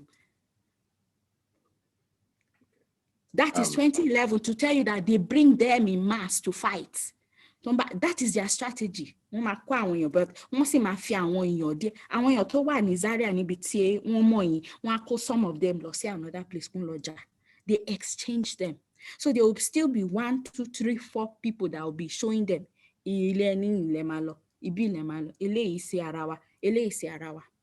Ẹni tẹ́tẹ́ ẹjọ́ jẹun tẹ́jọ́ sùn tó jẹ́ neighbor yín bó ṣe dé tó ń ṣe kọlẹ̀kùn torí Ọlọ́run tó fi hàn mí pé ẹ̀jẹ̀ ń rùn ṣé neighbor ló máa gbé mi pamọ́ tó sọ pé òun ò bá gbé mi pamọ́ under bed ní olórí burúkú táyé pé mo wà ń bẹ̀ wọ́n bá tọ̀kẹ́ that she's inside just like èmi tún bá ti wà nulẹ̀ wọn kì í mọ̀ I'm always quiet. I will face my door. So they won't even know that they bang my door. They thought I was inside. I got past people. Okay. Auntie wa, ẹ má bínú pé mo dọ̀rọ̀ mọ́ yín lẹ́nu. Ẹ wo bí kẹ́ máa sọ̀rọ̀ yẹn lọ ni. We will bring you back again. Now, ṣé rí gbogbo àwọn nǹkan tẹ́ ẹ ń sọ fún wa. Ìṣe ló dàbí ìgbà tó jẹ́ pé ó yà mí lẹ́nu torí ó ṣe wá jẹ́ pé àwọn èèyàn wọ̀nyí làwa Yorùbá sì àfi wọ́n ń ṣe driver àwọn ni driver wa àwọn ni house guard wa o motorcycle wọn òun làwọn èèyàn wá fẹ́ gùn tó fẹ́ kán mú wọn lọ sí kán lè mọ gbogbo neighborhood wọn torí gbogbo nǹkan tẹ́ ẹ̀ ń sọ ń sì motorcycle tuntun tẹ́ ẹ̀ ń sọ gbogbo bọ́n yẹn ń ṣe àwọn ni house boys o àwọn náà máa ní kán mọ̀ wọn lọ sí school àwọn dẹ̀ là ń rajà lọ́dọ̀ wọn àlùbọ́sà tí wọn ló dáa jù ata wọn ló dáa jù àníṣe kí làwa Yorùbá fi ń ṣeré iná ẹ jọ̀ọ́. Iná la fi ń ṣeré o ẹni tó jẹ́ house help yìí tó jẹ́ mega ni ló máa ṣekú pa àwọn ọ̀gá mi àti house help àti cleaner àti driver àwọn ló máa pa yín o I'm sorry to be raw but I will have to be raw straight ahead àwọn ló máa pa yín o ẹ̀yin tẹ́ ní Fúlàní as driver òun ló máa pa yín jọ̀kan ẹ̀yin tẹ́ dẹ̀ ní cook òun ló máa fi oògùn sí oúnjẹ yín ẹ̀yin tẹ́dẹ̀ ní tẹ́dẹ̀ ń kó ọmọ tẹ́ ní pé kí Fúlàní kó ọmọ yín lọ sí school òun ló máa á gbé ọmọ yín á kidnap ọmọ yín wá pa yín o. They will be the one to kill you. You cannot. Fulani is not people you should have anything to do with, no matter how close they are to you. ẹ ṣe ẹdúrómẹ náà ṣe wá rí nsìn pé gbogbo ẹ̀yin ọmọ Yorùbá tí ẹ ń gbọ́ wa ní àṣálẹ́ yìí àti ẹ̀yin tẹ́ máa gbọ́ wa nígbà tá a bá rìkọọdù kíní tá a bá post ẹ wá wò ó ń sìn gbogbo nǹkan tí àti wá ń sọ yìí fún wa yìí ní alẹ́ yìí experience personal experience wọn nílé yìí o that is our life experience. Àwa nílẹ̀ Yorùbá ẹnikẹ́ni a ò ní kú nínú wa tó bá di pé ikú ń bọ̀ ẹlòmíì á máa gbúròó ilẹ̀ pa pé wọ́n ń gbẹ́ ilẹ̀ á máa gbúròó raw soil. Ẹ̀gbọ́n bọ́ọ̀ náà ṣe ń sọ fún wa sí spiritual experience tán ní àwọn èèyàn ti ń lànà fún wa nílẹ̀ Yorùbá ogun bọ̀ tó jẹ́ pé aláyẹn ń dẹ́rù bà wá bẹ́ẹ̀ àwa ò kọ bí ara sí. It's like we don't care, we're not challenged. Àwa Yorùbá àkíyà ó lẹ tún gbọ́ lẹ́nu kan tí àwọn àti wa tí wọ́n sọ fún wa ẹ ti wá rí nǹkan tí àwa dúró lé lórí eléyìí pé agbára tó ju agbára Nàìjíríà lọ agbára tó ju gbogbo àrékérekè wọn lọ torí pé àwọn èèyàn wa ti gbà wọ́n láàyè tó bá ti fún ọ lówó díẹ̀ wọ́n á fi wọ́n lẹ̀ wọ́n ti wá ọ̀tá ìgbìmọ̀ máa ń pè ní tentacles kò síbi tí Fúlàní ò wá ní èèyàn dé ń sìn border ni o immigration ni o military ni o even banks ni everywhere gbogbo wọn ti wà káàkiri ń sìn ẹ wá rí nǹkan tí àwọn coordinator wa fi sọ lẹ́ẹ̀kan pé a need kí gbogbo wa ká sowọ́pọ̀ pẹ̀lú nǹkan tó ń pè ní diplomacy tó bá jẹ́ pé ibi tí nǹkan ti dáa ni àwọn ọba wa they are not with us ẹ mọ̀ bẹ́ẹ̀ àwọn ọ̀tọ̀kùlú àwọn tó ti lówó they are not with us the governors are not with us the legislatures bóyá senator náà ń pè wọ́n ní o bóyá honorable ní o kò sí kankan tó wà nǹkan tó jẹ́ kí nǹkan le fún wa nìyẹn ṣùgbọ́n àwọn bàbá wa Banji Akíntóyè wọ́n ti gbé àwọn ìgbésẹ̀ wọ́n ti rin àwọn ìrìn kan jìnnà pé ẹ̀yin ìjọba àgbáyé kẹ́ gbà wá o èmi dẹ̀ ń sọ pé hint tá a rí látọ̀dọ̀ United Nations náà sọ pé we are not ready for 250 million people of Nigeria to become refugees so United Nations ti ń sọ fún abẹ́ number 1 pé ẹ má pa àwọn èèyàn wọ̀nyí kẹsàn-án di refugee o wọ́n dẹ̀ sọ fáwọn náà pé a ní gbà fún wọn kan sọ yín di refugee like I said United States, Canada, UK, Germany, France àwọn tó ń gba refugee nìyẹn nowhere else tó ti ń gba refugee nígbà àwọn then tó bá wá dójú ẹ̀ tán sìn táwa sọ pé ká tètè wá àwọn allies tó bá dójú ẹ̀ tán ẹ má jẹ́ kí n parọ́ fún mi ò lè sọ yẹ Arab nation Muslim Arab nation. We are not against Islam. The Yoruba Muslims are the best in the world. Yes. Yoruba Muslims are the best in the world. Yes. Torí pé ibi tí wọ́n want to today tó jẹ́ pé tí gbogbo alájọ ń jẹran léyà tájọ ń jẹran Christmas tájọ lọ mọ́ṣáláṣí àwọn wá church. Ṣùgbọ́n wọn lè ṣe bẹ́ẹ̀ nílùú míì. They can't do that in other places. That is why they even hated our Yoruba Muslims.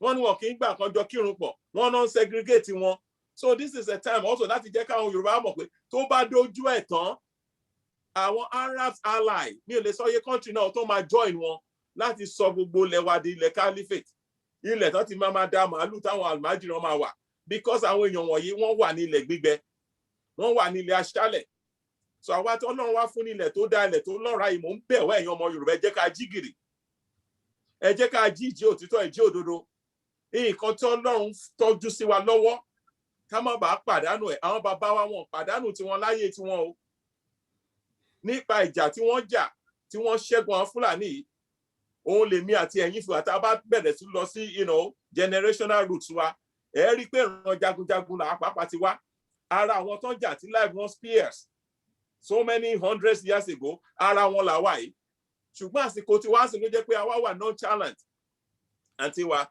àwọn èèyàn máa fẹ́ máa béèrè question lọ́wọ́ yín nísìnyí people will be asking question ẹ ṣe ibi tí ẹ bá a sọ̀rọ̀ dé again we pray that the Lord will strengthen you inú wa dùn gan pé ẹ join wa ẹ lè join wa pàápàá ní free condition tẹ́ wà So a fẹ́ bẹ̀rẹ̀ sí ní béèrè ìbéèrè nsìn àtẹ tó bá ní ideas ṣùgbọ́n nǹkan táwọn kì í ṣe lórí platform wa ni pé kẹ́nìkan á sọ fún wa pé òun láwọn àdó olóró kan bì kan tán àwọn ò ń sọ yẹn bí o mo ní àwọn kan kinní kan we don't talk about that here torí ẹ bá ti sọ nsìn ìgbẹ́ náà máa ẹ̀rí kan ti proscribe IPOB pé terrorist ni wọ́n àwọn ń ṣe terrorist àwọn ń ṣe yẹn tó bá mọ̀ pé o ní kankan tó fẹ́ lò pé àwọn ará ilé ẹ̀kọ́ sọ pé tó wà fún wọn don't say it here àwa ò fẹ́ kẹ́ a máa sọ gbogbo alámádé general òjijì àmọ́ bọ́n ṣe ń jagun àmọ́ bọ́n ṣe ń kí ni àwọn nǹkan tá a lè ṣe ń sìn àwọn nǹkan tá a wà bí fún ni kí ni self defence tó ní kálukú fi lè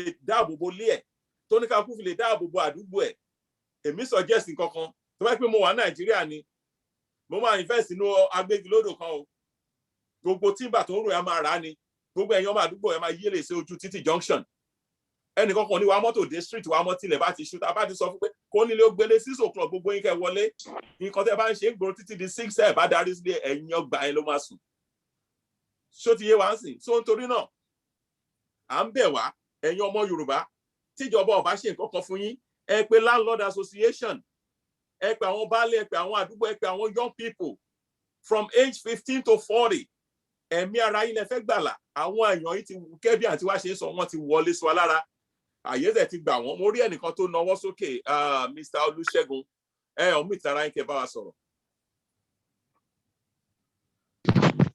Hello, ẹ kálẹ́ sir. Ẹ kálẹ́ o. Yes sir, ẹ kú iṣẹ́ takuntakun sir. Ẹ jọ̀ọ́ èmi kàn ní mo ní question kan ní sir. According to Mr. Mimoko, the Mr. to sọ̀rọ̀ after ten sọ̀rọ̀ tán yẹn. Bẹ́ẹ̀ni coordinator Mr. Tọ́pẹ́. Okay, Mr. Tọ́pẹ́. So gbogbo ìgbà tí n bá ń wo program yìí mo máa ń sọ̀rọ̀ nípa diplomacy ó wà okay truly but now à ń wo àwọn DSS wọ́n ti declare Chief Sunday Igboho wanted nísìnyí táwọn wò tó ń parade àwọn tí wọ́n mú ní national TV nísìnyí ìgbà tó ti declare wanted yẹn because wọ́n ní wọ́n kó gbogbo àwọn ammunitions wọ́n display sórí table àwọn press wọ́n bẹ̀rẹ̀ sí yá àwọn photo nísìnyí tó bá wá wẹ́ attack nísìnyí kí ni ẹ fi pé a lè ṣe because wọ́n sọ nísìnyí pé ẹ má jà ẹ má jagun ẹ má fa wàhálà ẹ jẹ́ ká lo diplomacy the international community they will get involved nísìnyí tó bá wá attack nísìnyí wọ́n declare one of our warrior wọ́n declare wanted nísìnyí tó bá wá fẹ́ attacking tá bá retaliate kí ni ó máa resort sí kí ni a ká ṣe question ni ẹ sir. Ẹ ṣeun thank you so much. Ṣé rí wọ́n ní aláàtìṣe ló máa ń mọ àtìṣe rẹ̀ à ń gbọ́mọ lọ́wọ́ èkùrọ́ kí oṣojú bọ̀rọ̀ owó àwọn bàbá wa nìyẹn nǹkan kan ń ṣẹlẹ̀ sí àwa èèyàn wọ̀nyí fẹ́ pé àwa èèyàn Yorùbá ó dà ní pé òjò ni wá nǹkan kan tèmi máa ń wò ní pé tí ẹ wo àwa tá wà ní Amẹ́ríkà tó bá fẹ́ ṣe rally ẹ rí i pé ó dà ní gbogbo ayé ló tán síbẹ̀ ẹ wo South Africa tó bá fẹ́ ṣe rally gbogbo ayé ló máa tán síbẹ̀ wọ́n ṣe kan láìpẹ́ yìí ní Puerto Rico almost everybody mo máa ń post picture lórí platform wa ṣe rí tí àwọn èèyàn ò bá dìde ní ogunlọ́gọ̀ ẹ ní ìdìbọn wọ́n ń pè ní people power ẹ sọ fún mi nsìn wọ́n la ní bóyá bíi 4 million people nìbàdàn bóyá bíi 12 lẹ́kọ̀ọ́ tí 2 million yẹn bá dìde nìbàdàn lásán tó bá choke Ìbàdàn tó choke Èkó tó choke everywhere peaceful rally now tó dẹ̀ jẹ́ pé fundamental human rights everybody ẹ lè protest ẹ lè rally tẹ́ ẹ̀ gbé ìbọn lọ tẹ́ ẹ̀ gbé àdá lọ́wọ́ tí gbogbo yín bá choke Àbújá tí mọ́tò kankan ò ráyè move ẹn tó lọ́n bá ṣe tó bá wà ní ọ́fíìsì president kò lè lọ́lé gọ́vnà tó bá wà ní kò lè lọ sọ́fíìsì gọ́vnà tó wà lọ́fíìsì ò lè lọ́lé tí gbogbo yín dẹ̀ sọ pé a fẹ́ free kẹ́ ẹ tó ṣe lọ́sẹ̀ kan àwọn èèyàn wọ̀nyí á sá sínú aeroplane wọn wá sá lọ torí nígbà tá a ṣe calculation 1 Nigerian soldier to 2,000 Nigerian citizens mélòó ni wọ́n ẹ jẹ́ kán shoot tí wọ́n fi máa run out of bullet ẹ jẹ́ kán shoot tí wọ́n máa fi run out of tear gas then kí ló fẹ́ ṣẹlẹ̀ sí wọn so nǹkan tẹ́mi rò nìyẹn pé ó dìgbà táwọn èèyàn bá sọ pé ó ti dojú ẹ̀ a fẹ́ dìde in our millions tẹ́ máa sì máa pé kíní tán máa sọ pé ẹ má jẹ́ kán pẹ́ má bá wọn dá sí kò tí ì dojú ẹ̀ ni wọ́n nìkan tó ń tà ní 1,000 naira a few months ago ó ti di 10,000 nísìnyí nǹkan tó ń tà ní 10,000 ó ti di 100,000 wọ́n ti fogun jà wọ́n ti fi ìyàn jà wá àwọn èèyàn dẹ̀ tí mọ̀ pé ó ti dójú ẹ̀ tán so nǹkan tẹ́ ẹ béèrè yẹn tí gbogbo àwọn èèyàn bá dìde ń sìn wọ́n ní tá a bá lé ewúrẹ́ títí títí àbágùtàn ni tó bá kòǹgìrì á padà ó dìgbà tó bá lé gbogbo àwọn ọmọ Yorùbá dé ojú ẹ̀ tí bí half of us 20 million of us tá a bá dìde tá a bá choke gbogbo state àti cities àti Abuja ogun yìí máa ṣẹ ẹ ṣeun yes àǹtí wa ẹ̀yin náà gbọ́ nǹkan tó béèrè ń sìn pé báwo làwa Yorùbá ṣe lè gbára wálẹ̀ níbọn àládàá níkọ̀kan ìjọba ti sọ pé kán kó gbogbo wọn sílẹ̀ wọ́n ní gbogbo wọn yẹn kó sílẹ̀ kó gbẹ̀ sílẹ̀ whereas àwọn ń kó tí wọ́n wọlé pẹ̀lú mercenary ẹ ti sọ náà pé mercenaries kí ni àdíà yín pé báwo la ṣe lè gbára wa sílẹ̀ báyìí. Daddy ṣé ẹ rí ogun ti dé and these people they will keep on killing us. In fact, there's something that èmi ti rí tipẹ́ ogun yẹn máa dé kò sí àlésà ó ti dé already. There will be bloodshed and we will be forced to carry arms. I'm sorry to say this. We will be forced to carry arms to defend ourselves because these people wọ́n kó àwọn èèyàn wá láti Benin Republic, láti Niger, láti Chad. Ìgbà tí mo wo fídíò yẹn wọ́n ní pé àwọn èèyàn tó lọ sí ilé Chief Sunday Igboho they were speaking French. Mm-hmm. These people are bringing in mercenaries. Ẹ mọ̀ kó má dàbí pé mo pa òwe lójú àwọn àgbà ẹ jọ̀ọ́ ẹ má bínú tí wọ́n bá lé àgbìtàn tí wọ́n bá lé àbí eku tí wọ́n bá lé tó bá kan ògiri ó máa turn back now ó máa face ẹni tó ń lé. All what I will say, everybody should be prepared for what is coming because it will come. Tá bá ń sún síwájú ó kò dàbí pé à ń sún ìjọ ikú wa síwájú ni. These people are meant to cleanse us off. If you hear what they say, we will keep killing them until they don't remain one. This is their agenda. Ẹ jẹ́ analyze ọ̀rọ̀ kan fún yín ìgbà EndSARS ẹ rò wẹ́ EndSARS yẹn kì í ṣẹ̀yìn wọn. SARS tí wọ́n fi ń pa àwọn youth nísàlẹ̀ àti nílẹ̀ Igbo. It was a master plan. In fact, there was one SARS officer that said one big man asked him to kill at least 1,000 youths. These people are doing Aderonke Akinremi, please mute. Aderonke Akinremi, please mute. Aderonke Akinremi, please mute your phone. Thank you. Emma Soreloma. Ìgbà tí ó wá yé àwọn èèyàn pé kò sí SARS ní north. Àwọn bandit olè kéékèèké tó ń bá mú ṣebí wọ́n máa ń dì wọ́n mú ṣé wọ́n máa ń lù wọ́n pa ni. But nísàlẹ̀ tẹ́ bá di fóònù wá ní ibo ló ti rówó gbàgbà gbòs ó ti da ikú. It was a plot to kill youth to. Let me analyze it very well. Federal government jobs àwọn ló ní. Àwọn ló wà ńbẹ̀. Èkó Tower, Èkó ilẹ̀ Yorùbá, they are there, topping big position, displacing our children, displacing the youths. Àwọn ló wà ńbẹ̀ now. That killing has started during EndSARS. They sent these people to kill us. And now, ìgbà tó ń rí pé as a EndSARS, you saw that was when Fulani herdsmen stepped in. This is the terrain. Their foot soldiers started killing. Killing. Nísìnyí a ti ń sọ pé àfẹ́ sójà, àfẹ́ Fulani. Wọ́n ti ń da sójà díẹ̀díẹ̀. Sójà ti wọlé. Wọ́n ti ń lọ sí ilé àwọn big. That's what they want to do. They'll first go and hunt the big people, the stronghold. And one of the fear that they fear is Chief Sunday Igboho. So they are trying to pull him down by all means. They feel that if they pull him down, they will silence Yoruba nation. Ogun ti dé o. Like what Daddy says, I don't want to, he said we should not say something, so I will not talk, I will not go to that length. But anything, tí anybody bá ní àti defender right, self-defense kò léèwọ̀. Ben. Èèyàn bá gbé àdá wá bá ẹ nílé, ṣé wàá jókòó wàá máa sọ pé peace, peace, peace. Wàláì, nǹkan tó bá rí màá fi fọ́ orí ẹ̀ dànù. Àǹtí wa, ẹ ṣé, a tún máa pè yín. Now, ṣe rí nǹkan tèmi ń rò ní pé, where is our Yoruba national outrage? Where's our outrage?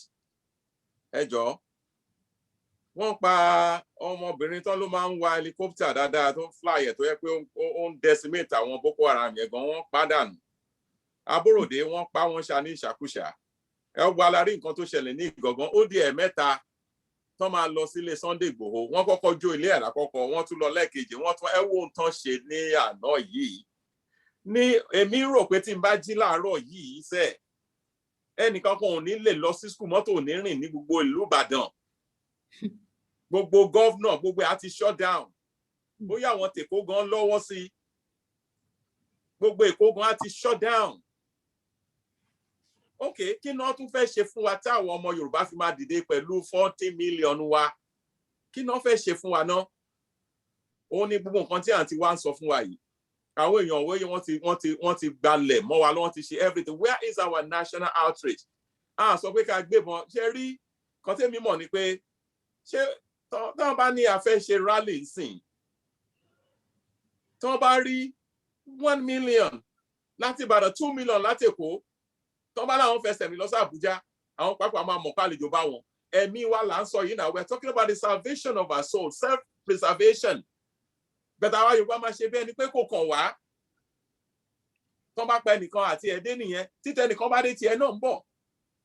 So ibi tí wàhálà wà nìyẹn o. National outrage wá dà.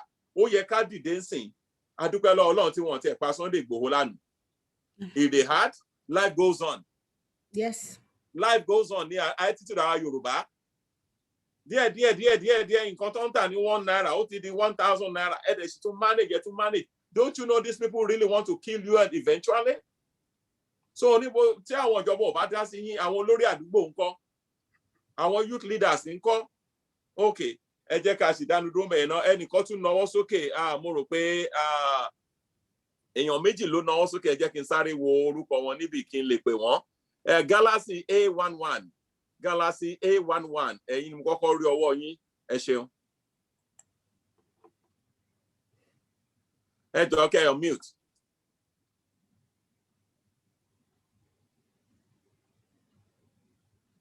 Can you unmute yourself, sir? We cannot hear you. Okay. Now you're mute. Yes. Okay. I'm from New York. Ẹ sọ̀rọ̀ sókè ká gbọ́ sà. Ẹ jọ̀ọ́ kẹ́ sọ̀rọ̀ sókè ká gbọ́ díẹ̀. Okay. I'm from New York. Thank you for taking my call. My question is that following the efforts of Professor Akintoye and other people, and especially there was a woman that addressed us about a month ago that saying that we are close to getting our nation. She showed us a graph that we have gone from one step to another and we are about to jump to the last step. For those of us on this platform, can you explain to me how far we have gone, if you can reveal, how far we have gone in this process, giving making reference to that what that woman said, that we had one more step to getting our nation. Thank you. Thank you, Mr. Tokwe. Ǹjẹ́ ẹni bá wa dáhùn question yẹn báyìí bí? Mr. Tokwe, please unmute yourself and Okay, ẹ ṣé. yes. Ṣe rí nǹkan tí wọ́n sọ yẹn òtítọ́ ni. Based on nǹkan tí arrangement tí a ní pẹ̀lú àwọn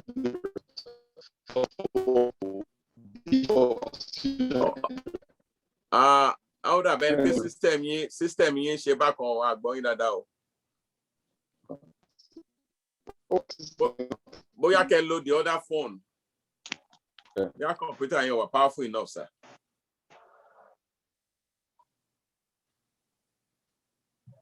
Ṣé ẹ gbọ́ mi báyìí? Clearly. ẹ pa the other one yẹn tàbí kẹ́ mute ẹ sà.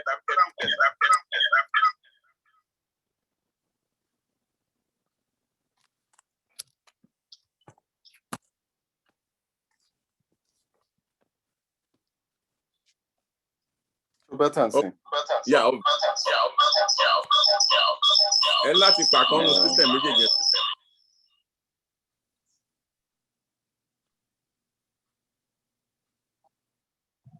I don't know what's going on.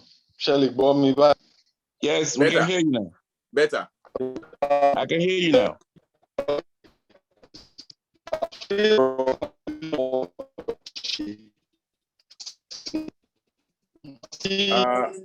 We can. Okay.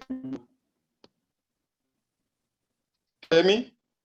The system is not working. It tell low second, yes, she should better do tell low long, say long. You know.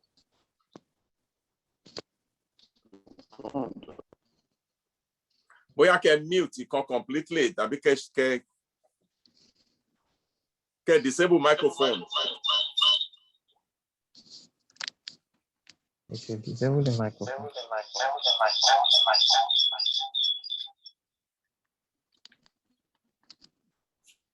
Bye, sir. Okay, Emma, sorry, Lansing. Okay, so based on on video, constitutional force majeure yẹn ohun tí on guideline tó fún wa láti lè fi ní referendum ni nǹkan tí lady yẹn try to explain ni wípé process yẹn different stages ni last stage tí on sọ sẹ́yìn ó ní ọ̀rọ̀ petition tí ó máa gbé lọ síwájú UN láti fi convince ọ wípé àwọn èèyàn yìí wọ́n ti ready láti lè ṣe referendum nígbà tó bá ti rí the number of people tó ti tọwọ́ bọ petition tó ti rí pọ́n sign ẹ̀ òótọ́ lọ support ẹ̀ they will be able to kickstart the process of asking the Nigerian government to give us referendum but ibi tí yẹn wá ní Komasi, I wouldn't say it's not, it's not going to be positive. Ibi tó ní Komasi ni wípé Nigerian government is a sovereign nation. Sovereign nationality, sovereign nation gbà míì, ó lè yarí kó ní òun ò ṣe, a máa bá wọn sọ̀rọ̀ náà ni. Ṣé ọ̀rọ̀ yẹn tó ó ń sink, a máa converse pẹ̀lú wọn náà ni. A máa ní èèyàn nínú àwọn ẹ̀yà márùn-ún, mẹ́rin náà fẹ́ lọ. Ẹyọ̀kan náà ò lọ ẹyọ̀kan tó náà ò lọ yẹn àfi tó bá overpower ni àyè lè wà fún àwọn yòókù láti lọ because lábẹ́ òfin United Nations kò sí bá ṣe lè ṣe láti ní afẹ́ fi tipátipá mú àwọn aráabí yẹn táwọn Yorùbá máa ní ìtàkùn tó ní kẹrin má wọdù tòun tẹrin ní ó lọ kò ń ṣe ọ̀rọ̀ nation getting o títàkùn bá náà ò lọ erin máa bẹ́ẹ̀ ni o títí wọ́n máa fi ní ọ̀nà láti fi lọ. Ọ̀rọ̀ yẹn wá já sí wípé bá ṣe ń ṣe é sìn tabasa petition tí àwọn èèyàn bá tí àwọn arábí tó bá rí kókè àwọn Yorùbá yìí òótọ́ lọ́wọ́ fẹ́ lọ wọ́n á bá wa gbèsè láti bá ìjọba Nàìjíríà sọ̀rọ̀ pókè àwọn arábí tí náà wọ́n fẹ́ lọ ẹ fún wọn láyè láti lọ tó bá náà ò lọ wọ́n ṣẹ̀lẹ̀ wá lo influence pé bóyá kọ́ bẹ̀rẹ̀ sí ní cut gbogbo privilege tó ń ṣe fún wọn bóyá aid ní bóyá epo ló ń rà lọ́wọ́ wọn sanctions here and there ibi tí ọmọ ti wà cowed ní láti lókè ẹ jẹ́ ká tẹ̀sẹ̀ nǹkan tó fẹ́ kán lè lọ ṣùgbọ́n ẹni àkíyèsí kan ìjọba Nàìjíríà ó ní owó rẹpẹtẹ láti lè ra ìlú míì gan ní Áfíríkà kí ló dé tẹ̀sẹ̀ rò pé Britain ó jẹ́ consultants fún wọn gbogbo nǹkan tó ń ṣe yìí èmi sọ fún yín pé ìjọba Britain ọjọ́ ń jókòó ọjọ́ ń sọ ni àwọn ló ń kún wọn lọ́wọ́ láti sọ fún wọn pé ẹ ṣe báyìí fún wọn ẹ ṣe báyìí fún wọn tó bá ti gbà ó yá ẹ tún lo next step yìí nígbà tí ìjọba Nàìjíríà bá ti ní Britain tó ní àwọn English lẹ́yìn wọn kí wá ní àwa Yorùbá tá máa rò pé tá bá ń kọ lẹ́tà sí wọn máa dá wa lóhùn ọ̀ lè dá wa lóhùn láti bẹ̀ yẹn ṣùgbọ́n táwa náà bá lo àwọn tá mọ̀ wípé ó tún ju tiwọn lọ tọ́dẹ̀ wà nínú àgbáyé yìí náà ni tó dẹ̀ yẹ pé gbogbo nǹkan máa ń sọ fáwọn èèyàn pé it's about interest. Everything we do in this world is about interest. United States gbogbo nǹkan tó máa fẹ́ ṣe fún ilẹ̀ Yorùbá lórí interest wọn ni o. Ọ̀ní ṣe torí wọ́n pààyàn o, kò ṣe torí wọ́n burú o, bọ̀ nítorí pé wọ́n mọ̀ wípé gbogbo nǹkan láyé yìí interest ló bá dé. Interest UK ló ń protect lára Nàìjíríà nítorí ohun àlùmọ́ọ́nì tó ń rí lára Nàìjíríà. Òun ló ṣe ń dìde fún wọn. In fact, mo wo documentary kan tí Britain tó bá rí bó ṣe ń polish Fúlàní tó ń polish wọn bẹ́ẹ̀ pé bóyá they are the best people pé àwa là ń ṣèkà fún wọn. Nǹkan tí ó ń jẹ́ diplomacy, nǹkan tó ń jẹ́ lobby nìyẹn, ibi tó ń lobby dé nìyẹn. But táwa náà bá wá gbé àwọn ìgbésẹ̀ tiwa at the same time tá à ń ṣe self-defense kò ṣẹ̀ṣẹ̀ ńbẹ̀ o bí mo ṣe sọ. Kí ni gbogbo àwọn bàbá wa, àwọn Àgbẹ̀kọ̀yà, àwọn OPC, àwọn Sọ̀lúdẹ̀rọ̀, gbogbo wọn tó ti jọ ṣe meeting tó ti wà lábẹ́ umbrella kan ní kò pẹ́ yìí, kí ló dé tí wọ́n ti ní patrol tó ń ṣọ́ọ̀dẹ láàárọ̀ lálẹ́? Kí ni ó fà á? Gbogbo kíní la gbọ́dọ̀ máa kọ́, gbogbo kíní la gbọ́dọ̀ wádìí ẹ̀. Kí ni nǹkan tó fà á tó fi jẹ́ wípé gbogbo ìpàdé tó ń ṣe àti Àgbẹ̀kọ̀yà àti Sọ̀lúdẹ̀rọ̀ àti kíní, àwa fúnra wa là ń fa gbogbo nǹkan tó ń ṣẹlẹ̀ yìí. Ìtumọ̀ ẹ̀ nìyẹn, because a house divided against itself will not stand. The people of the Yoruba land should stand up and begin to hold the leaders accountable. Our leaders are the reasons why we're in this situation.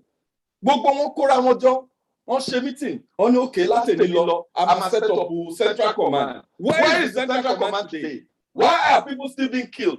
Because eléyìí fẹ́ dìde ó fẹ́ ní èmi ẹgbẹ́ báyìí ni mo wà, àwa la máa lead ẹ̀. Eléyìí fẹ́ dìde ó sọ pé èmi ni máa lead ẹ̀. Àwọn èèyàn kú, everybody wá ego on grandstand, àwa olóògùn ni wá, àwa la máa ṣe kinní kan. That will not help this situation. At this point, ó dà pé a máa bẹ̀rẹ̀ sí ní cleanse inú ilé wa, a máa bẹ̀rẹ̀ sí ní hold àwọn leaders wa ní gbogbo àwọn ẹgbẹ́ yẹn accountable sí nǹkan tó ń ṣẹlẹ̀ sí ọmọ Yorùbá. Because tàbá dìde, tàbẹ̀rẹ̀ sí ní lójújọ́ tàbá kó ọ̀pá jọ, ta kó kinní kan jọ, òun la máa tó ja ogun, la máa tó defend ara wa. Má ní ogun, I'm sorry to say that. Ká la máa fi defend ara wa, wọ́n á pa everybody tó ń kọ̀ọ̀kan. Ṣùgbọ́n nígbà tó jẹ́ pé gbogbo àwọn tó wà ń bẹ̀ sẹ́yìn tó ti jọ jókòó tó ti jọ ṣèpàdé, mo rí pàdé yẹn. Kí ló fà á tó ṣe jẹ́ pé at this point in time bá tiẹ̀ ní gbogbo ọ̀pá lọ́wọ́, ó ṣàní nǹkan tágbàdo ń jẹ kí adìẹ tó dáyé. Kí ni àwọn bàbá wa kí ló ń ṣe ní gbogbo ìpàdé yẹn? Kí ló ń ṣe? Báwo ló ṣe defend ilẹ̀ wa táwa fi jogún ẹ̀ lẹ́yìn táwa fi lè máa nílẹ̀ táwa ní àǹtalẹ̀ táwa ní ilẹ̀ bàbá mi rè enclave báyìí ní gbogbo family wa ló ní. Kí làwọn bàbá wa ṣe tó fi protect ilẹ̀ yẹn dè ní? Ṣé Fúlàní àgbò ti jà wọ́n gbà yẹn ni? That is the reason why we need to hold our leaders accountable. They are not accountable to us, and that is the reason why we keep mourning and shouting and talking that our situation is bad. Our situation cannot be bad beyond the who lead us. The situation right now ní pé lórí ọ̀rọ̀ security ilẹ̀ Yorùbá, we begin to hold accountable everybody àti OPC àti Sọ̀lúdẹ̀rọ̀ àti Àmọ̀tẹ́kùn. Let's begin to hold all these leaders accountable. Kí lẹ̀ ń ṣe láti lè guide, láti lè protect ọmọ Yorùbá láàárọ̀ lọ́sàn-án? Kí lẹ̀ ń ṣe láti lè protect wọn? Tó bá jẹ́ ìyẹn tó fẹ́ pé gbogbo mítì tó ṣe ń jọ sí tí gbogbo wọn ti wà lábẹ́ umbrella kan náà tó ti yanṣẹ́ fúnra wọn, ókè ẹ̀yin lẹ́ máa wà ní kíní ní ọ̀sẹ̀ yìí, ẹ̀yin lẹ́ máa ṣe rò pé àwọn èèyàn máa wá pa àwọn èèyàn lóòótọ́ nílé wọn ni. But there's some of these people are complicit to the problems of Yoruba land. So ó yẹ ká rò dáadáa o. Àwọn èèyàn wá sí a máa bẹ̀rẹ̀ sí hold àwọn leaders wa accountable níyẹn lórí ọ̀rọ̀ security nìyẹn. Ìyẹn ò tẹ́ sọ̀rọ̀ tó le lọ títí. But lórí ọ̀rọ̀ títa tá à ń sọ wípé tí ẹjọ́ mi ò lè lo ọ̀rọ̀ yìí lórí kinní tí èèyàn tó ju ẹni lọ tó bá ní sùn èèyàn máa gbìyànjú o. Òun lọ̀rọ̀ Nàìjíríà àti ilẹ̀ Yorùbá ń sìn. Àwọn ni bàbá oníkan ńlá tó ń bá wa sùn. Ṣùgbọ́n ọ̀nà tá lè fi ṣe láti lè sọ wípé kò continue báyìí, òun là ń sọ wípé a fẹ́ tẹ bọ́tìn láti bí látàgbáyé káwọn náà mọ̀ wípé dáadáa ò lè jà ṣùgbọ́n náà àbúrò tó máa gbé o. Ọ̀rọ̀ mi ò ju báyìí lọ, ẹ ṣeun. Thank you. Ẹ ṣé gan. Ẹ ṣe rí again mo sọ̀rọ̀ Puerto Rico earlier pé àwọn ará Puerto Rico náà gbára wọn lẹ̀ tọ́n bá ti fún wọn ní gọ́vnà kan wọn láwọn ò fẹ́ gbogbo aṣẹ́ rí ẹ jẹ́ ká fi gbogbo múvì tá a máa ń wò sílẹ̀ tí n bá lọ sílé àwọn ọ̀rẹ́ mi kan ẹ̀kọ́rin wọn ti stack American video jọ àbí African video ọ̀rọ̀ African video ọ̀rọ̀ Nigerian video Nollywood Hollywood kọ́ ló ṣẹlẹ̀ nínú tá à ń sọ yìí ọ̀rọ̀ tó ṣẹlẹ̀ ni pé kẹ́bẹ̀rẹ̀ sí wo documentary kí ló ṣẹlẹ̀ ní Yemen kí ló ṣẹlẹ̀ ní Bosnia kí ló ṣẹlẹ̀ ní Sudan kí ló ṣẹlẹ̀ ní Rwanda kí ló ṣẹlẹ̀ nílùú tiwa lọ́wọ́lọ́wọ́ báyìí akọ̀wà náà challenge ṣẹ́rí Arab Spring ó yẹ káwọn ọmọ wa ti study kí ni Arab Spring tábàdẹ̀ sọ́nsìn wá ní ẹ̀wọ̀n gbọ́ ṣẹ́rí alátiṣe ló máa ti ṣe rẹ̀ tó bá bẹ̀rẹ̀ bíbí Naija Big Brother Nigeria sìn àwọn youth yìí máa raise billions of naira 30 naira lọ́nà fi ń vote bóyá àti di 50 sìn wọ́n dáná lè vote 10 times. They continue to vote. They continue to do that. Wọ́n mọ̀ bó ṣe ń jẹ ìgbádùn. Wọ́n mọ̀ bó ṣe lè save ẹ̀mí ara wọn. Àwọn youth náà bẹ̀rẹ̀ ní Arab nation tó ń pè ní Arab Spring. They shook the whole region. Our youth have to shake the whole Yoruba people because ó ń ṣẹlẹ̀ ní toll gate ní Lekki. Ó yẹ kó máa ṣẹlẹ̀ ní another 100 cities in Yoruba land. Ó yẹ kó ṣẹlẹ̀ bẹ́ẹ̀. Ona so àdẹ̀wà so pervasive a máa ń gbára wa láyè jù ẹ filẹ̀ ẹ jẹ́ kó ṣe ẹ má bá wí ó torí platform tá wà lásán tá bá bára wí bá lásán inbox àti kún kílẹ̀ bá wí fún kílẹ̀ ṣe báyìí fún kó tó ń bà wá jẹ́ nílẹ̀ Yorùbá ni ẹ jẹ́ ká bára wa wí ẹ jẹ́ ká bára wa sọ tọ̀rọ̀ àwọn bàbá náà lọ sọ pé tọmọ ìyá méjì bá wọnú ilé tó bá tójú wọn bá kọ́rẹ́ lọ́jáde wọn bára wọn sọ tọ̀rọ̀ ni àwọn ò fẹ́ bára sọ tọ̀rọ̀ mọ́ nílẹ̀ Yorùbá ń sìn ká máa gbéra bí ìgbà tí ẹ̀ ń gbẹ́yìn tútù dání. Then sorrow say you are attacking me. No, I'm not attacking you. I'm correcting you. Because I don't make correction more. So, sister, you're in and out. So, more the refacing insane. The thing now is this: Arab Spring. Advice any from youth because your being here tonight is very important to us. What you are muted, please. If you are able to unmute yourself. Kí ni advice ẹni fún àwọn youth wa torí pé youth lẹ́yìn náà gbà tẹ ọ̀dà gbogbo nǹkan tẹ ẹ̀dá kò yẹn. Màá dáhùn ìbéèrè yẹn but just give me like 10 minutes. Okay. Okay, please. Okay, ẹ ṣé. Now the Arab Spring gẹ́gẹ́ bá ṣe sọ àwọn èèyàn yẹn ló gbára wọn lé àwọn youth wọ́n ní ẹnìkan pé ó gbé káàtì ọsàn tó ń tà sílẹ̀ àbí kankan ó ní sójà kan ló kíkẹ́ dànù bó ṣe dáná sun rẹ̀ ní pé ayé wo ló ń wá yìí. Because he was selling fruits. That's what we had on the news. Ọlọ́pàá kan ló fi àjẹ́ bẹ́ẹ̀ ní Nàìjíríà sí ọlọ́pàá mẹ́wàá lè dúró kan máa gba bribe lọ́wọ́ ẹ̀ máa fún wọn lọ. Tí gbogbo bá ní òkè lónìí àfọlọ́pàá kankan ní bribe mọ́. They cannot kill you all. Bẹ́ẹ̀ táwa gan láwa complicit nínú ìyà tó ń jẹ wá. Bó tá bá rí olè kan sìn o tó bá jí bóyá búrẹ́dì ló jí a máa lù pa ni o. A máa gbé táyà sí lọ́rùn a máa dáná sun. Pèpẹ́ táwọn olè Àbújá yẹn bá wá pẹ̀lú bílíọ̀nù tó ti kó jọ. Tó ń wa Rolls Royce tí ọ̀nà ò dáa láti rìn a máa ma ṣe ránkà dédè so ẹ mọ̀ bẹ́ẹ̀ ṣe lè sọ ẹni tó kọ́ ọ́bà kò tó jí £1 èyí tó kọ́ ọ́bọ̀ National Treasury tó jí billions bàbá nìyẹn ránkà dédè Ọlọ́run pàápàá ń bínú sí yẹn I've said it before and I'm saying it again ó dìgbà tí gbogbo wa bá ní nǹkan tó ń pè ní outrage pé ó ti tó gẹ́ mo rí ẹnìkan tó tún náwó ẹjọ́ ẹ jẹ́ kí n wo ẹni tó náwó yẹn náà kí n pè wọ́n. Ẹ fún mi ní ìṣẹ́jú kan. Okay. Àbí ẹ̀yin tẹ́ náwó tẹ́lẹ̀ lẹ́tí kà ọ́ sílẹ̀ ni mo ṣe rí Galaxy. Okay, barrister, yeah, barrister Kehinde Idowu, please. Barrister Kehinde Idowu. Yes. Please unmute yourself. Okay, mo kí gbogbo lé. Káàbọ̀ sà. Mo jẹ́ kí ẹ̀yin bàbá wa a máa rí yín bá. Káàbọ̀. Mo kí gbogbo àwọn tí mo bá lórí ètò kò ní rẹwà kò ní sú wa lágbára Ọlọ́run. Gbogbo nǹkan tí ó ṣẹlẹ̀ láti bí ìjẹrin sí ìsìn tá à ń sọ̀rọ̀ ó really demoralize ó bani lọ́kàn jẹ́ ó kó rẹ̀wẹ̀sì bá ọkàn wa tó jẹ́ pé kò jẹ́ kí in fact kò jẹ́ kí gbogbo wa pátápátá kò jẹ́ kí àwa tá a wà lọ́nà tá a wà ní o kò jẹ́ kí inú wa dùn lọ títí àmọ́ ní pápápá kí n sáré yànnàná àwọn nǹkan tí mo fẹ́ sọ sísítà wa Ọlọ́run bá wa fún yín lálàáfíà. Àmín. Lórí nǹkan tẹ́ sọ mo rántí when I was in Kaduna in 1999 I was a lecturer in CAPS then ní Kaduna Poly. Same thing tẹ́ experience. This was even during the Sharia riot. Same thing tẹ́ sọ iná ni. They will point you out. I went out in the morning wọn ṣe bí èpè riot wà. Àwọn wọ́n máa ń pa àwọn kan ní Southern Kaduna kàjékàjé náà máa ń pè àwọn yẹn ń ṣe Hausa. They are the indigenous people gbogbo tó ń bá lórí ilẹ̀ yẹn. They call them kàjékàjé Southern Kaduna. So they went to the governor's office. Àwọn ò fẹ́ ìgbà yẹn ni Makarufi wà ń bẹ̀. Makarufi no that was when he was the governor then. I think that was, is it Makarufi then? I knew that what was up. Also, a lot protest was the governor's office. So when they were coming back, they were attacked massively. I was also involved. So I was missing from the house for 3 days. And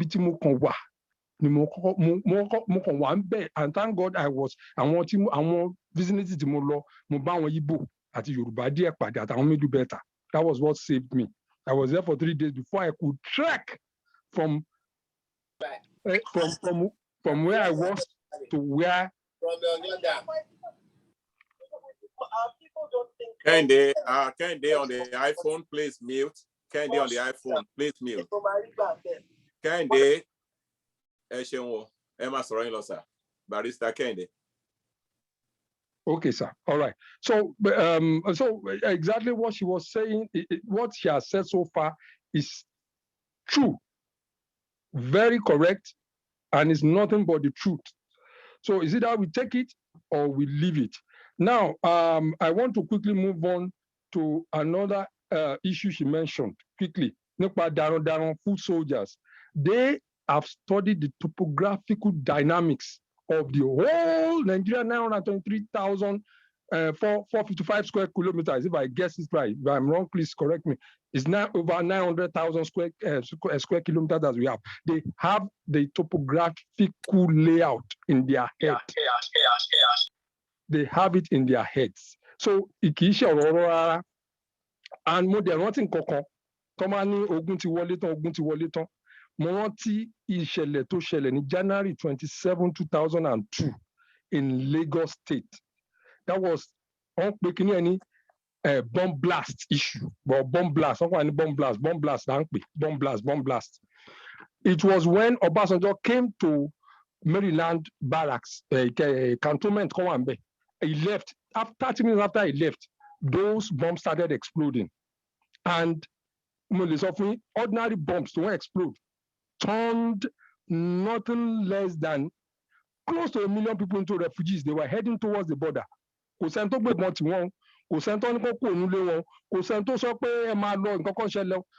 were just moving out because of the massive eruption from the bombs.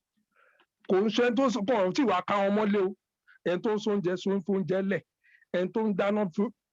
fact, empty law. I couldn't move because if I step out, I couldn't step out of my house. So it was that bad.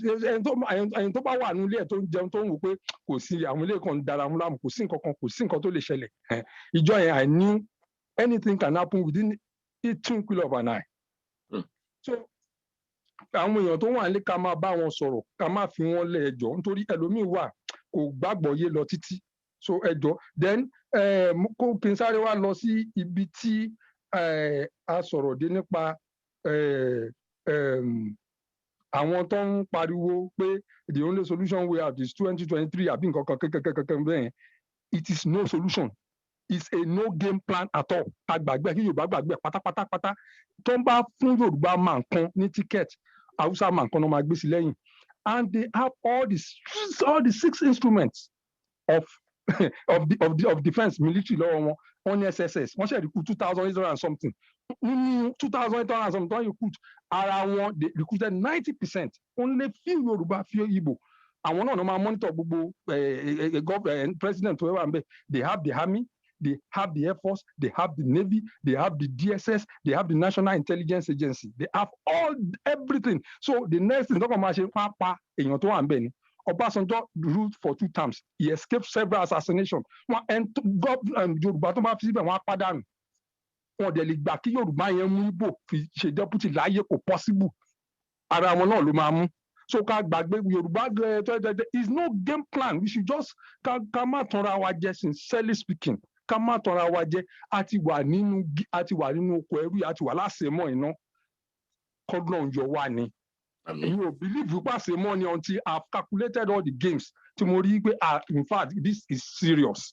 What is surround the Yoruba? We've been surrounded. Ọlọ́run nìkan àti game plan tá bá fẹ́ lòun sí ló máa yọ wá. Ọlọ́run nìkan. Barrister ẹ ṣé gan sir. I'm rounding up quickly. Okay, sir. Let me quickly round up. Now, move over to this force majeure issue and the frustration that we might experience during this force majeure implementation. Mr. Tokwe has rightly observed, we might be frustrated because wọ́n tún ṣe ẹ̀yàn ọmọ wọn kan ní jarun àbí jẹfà tó ń congratulate wọ́n ṣe ẹ̀tún yàn ní again. So òun náà wà lára nǹkan tí mo ti mention issue fún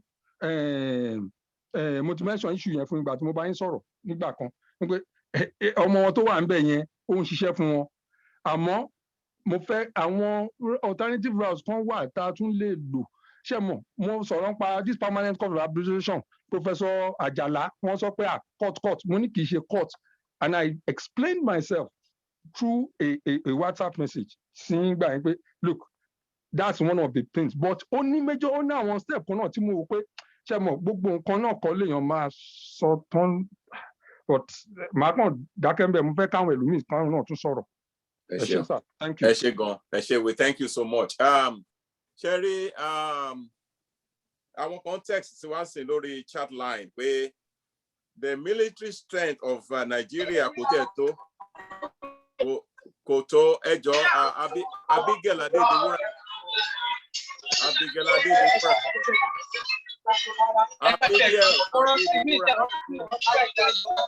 Abigail Adedewura face you.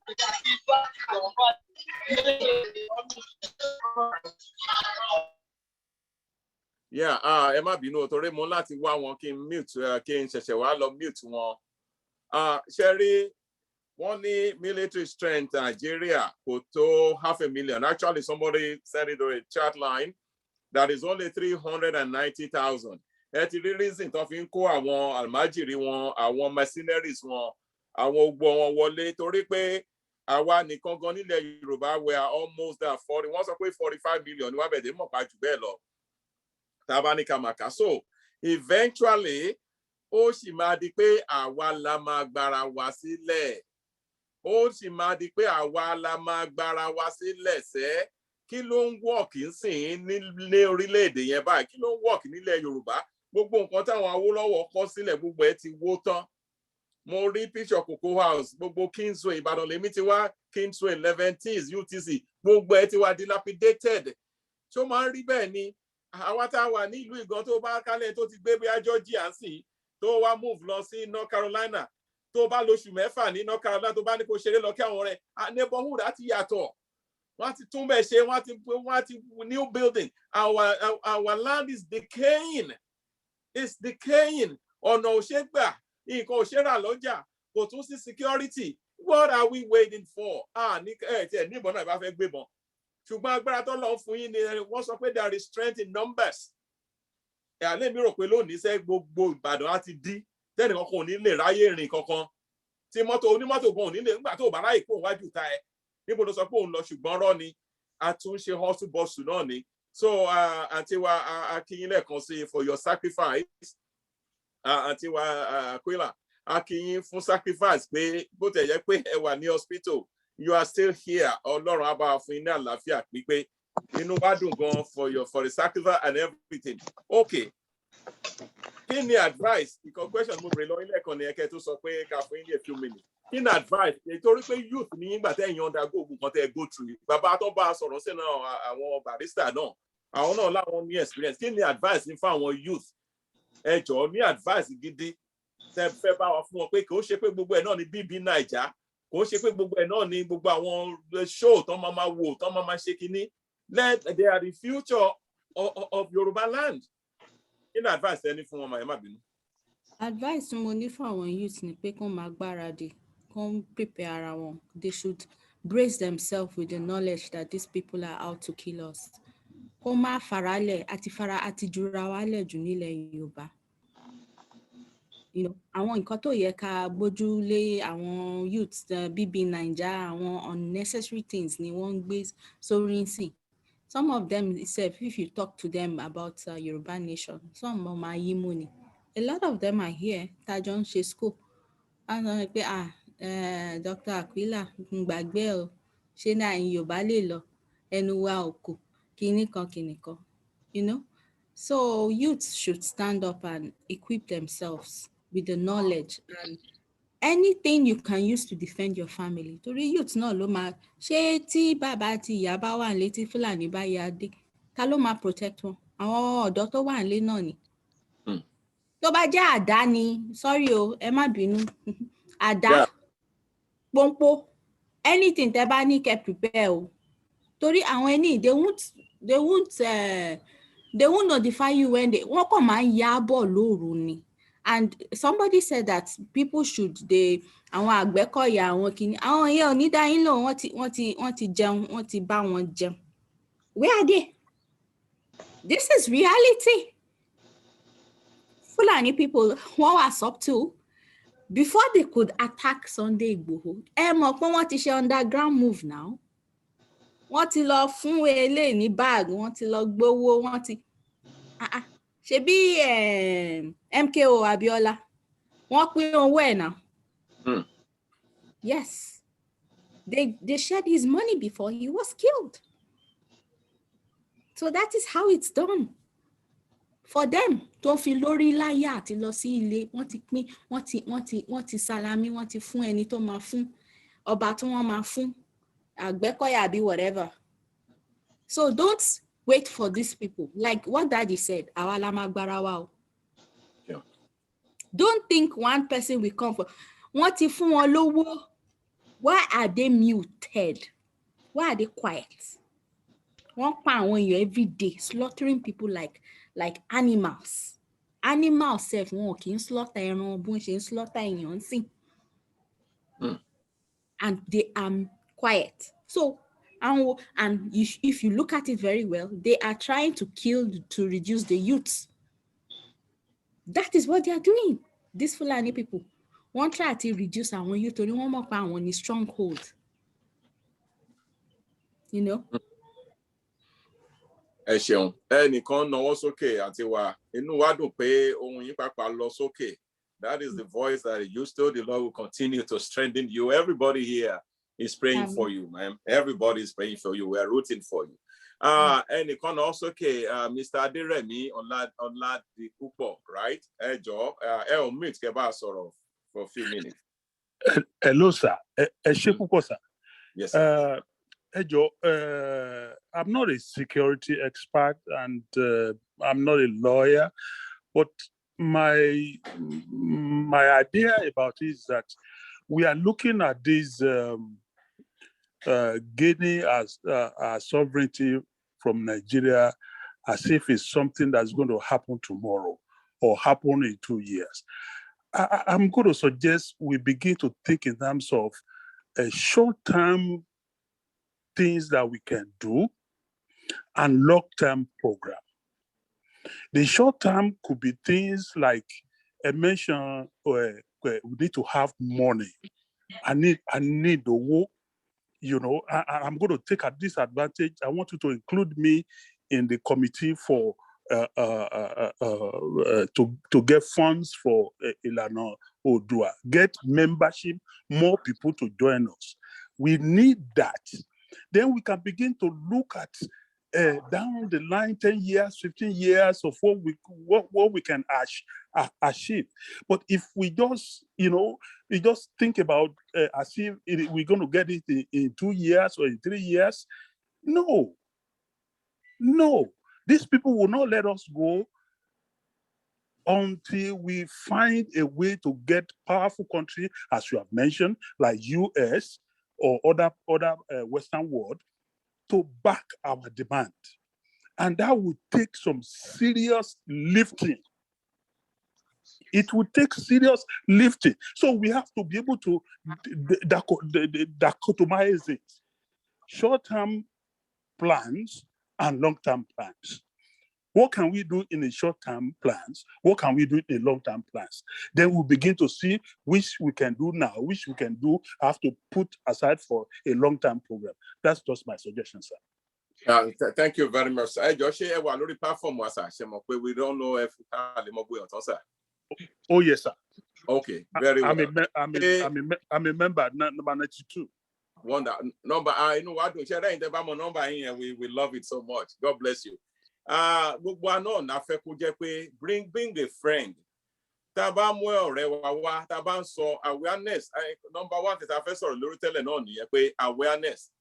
Awareness go the tell your friend. I want Remy come to Tim Baba on Soro. Gebi Auntie Wash Solekon. Oh, Yoruba walking back te back pay what Baba on Soro Gidigon. Sir, I'm talking to 4 people as I speak. Yes, sir. Yes, sir. I like to sọ̀rọ̀ ọgbọ́n fún wọn ni. Tí wọ́n bá lọ sílé nísìn, ṣódà bó ṣe fi lé sílẹ̀. Ṣé ò ní wá security?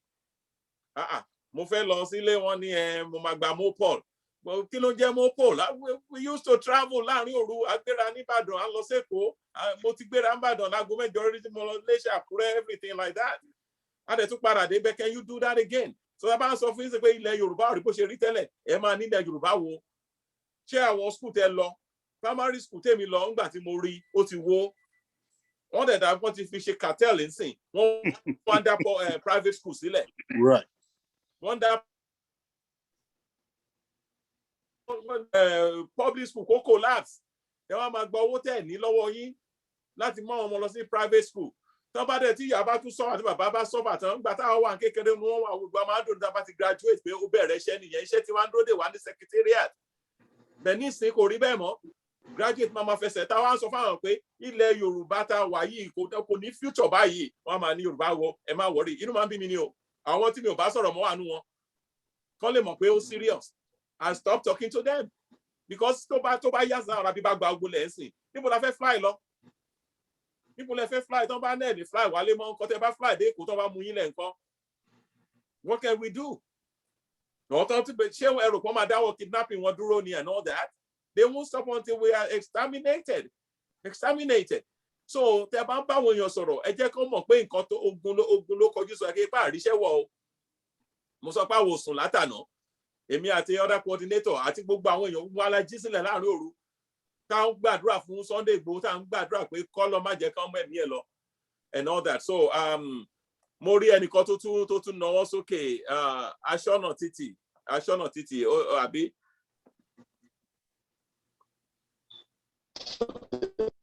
ẹ̀yin náà ni àbí. Okay, right.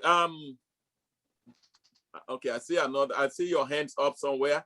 Now, okay, sister wa. You know what, we're gonna bring it to an end in a few minutes. Atumama pe yin bet ẹjọ́ ilẹ̀ Yorùbá ní àpapọ̀ ṣe ilẹ̀ Yorùbá ní àpapọ̀ ewu wo ló wà níwájú wa lẹ́ẹ̀kan sí ẹ bá wa jí àwọn èèyàn wa please wake them up tó bá gbọ́ lẹ́nu ẹ̀yin báyìí tẹ́ẹ̀dẹ̀ ti la gbogbo ewu yẹn kọjá bóyá ẹ máa jí ọkàn kan àbí méjì ewu wo ló wà níwájú ilẹ̀ Yorùbá báyìí ẹ bá a sọ. Ogun ló wà níwájú wa o àti ikú. Tá a bá dìde wọ́n máa pa wọ́n fẹ́ pa wá run ni finish. Àní mo sọ nǹkan tí ara wọn kan sọ pé we keep killing them until they don't remain.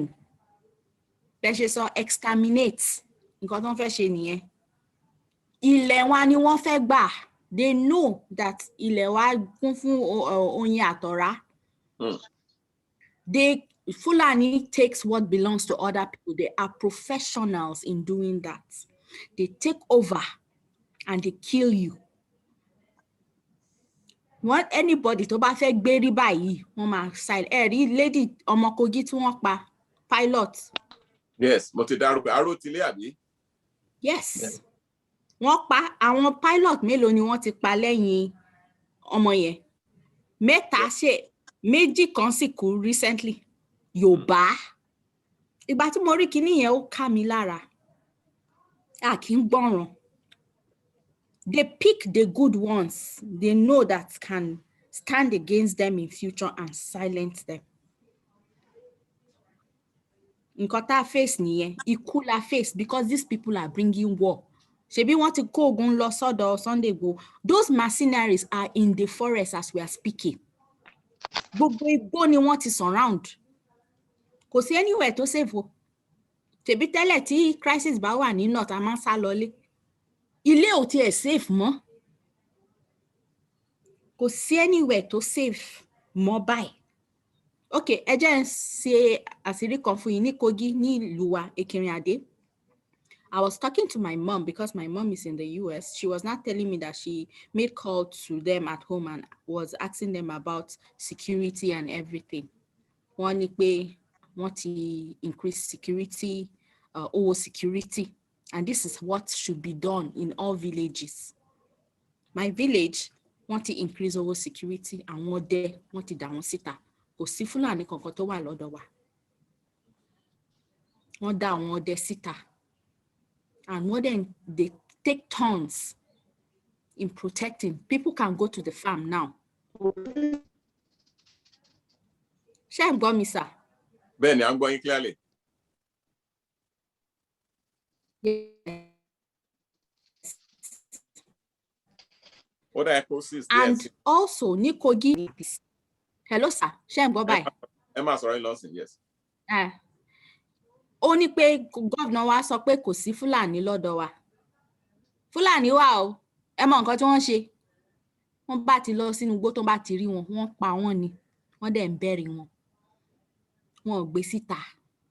Wọn ò ya fótò. Wọn ò ya fótò.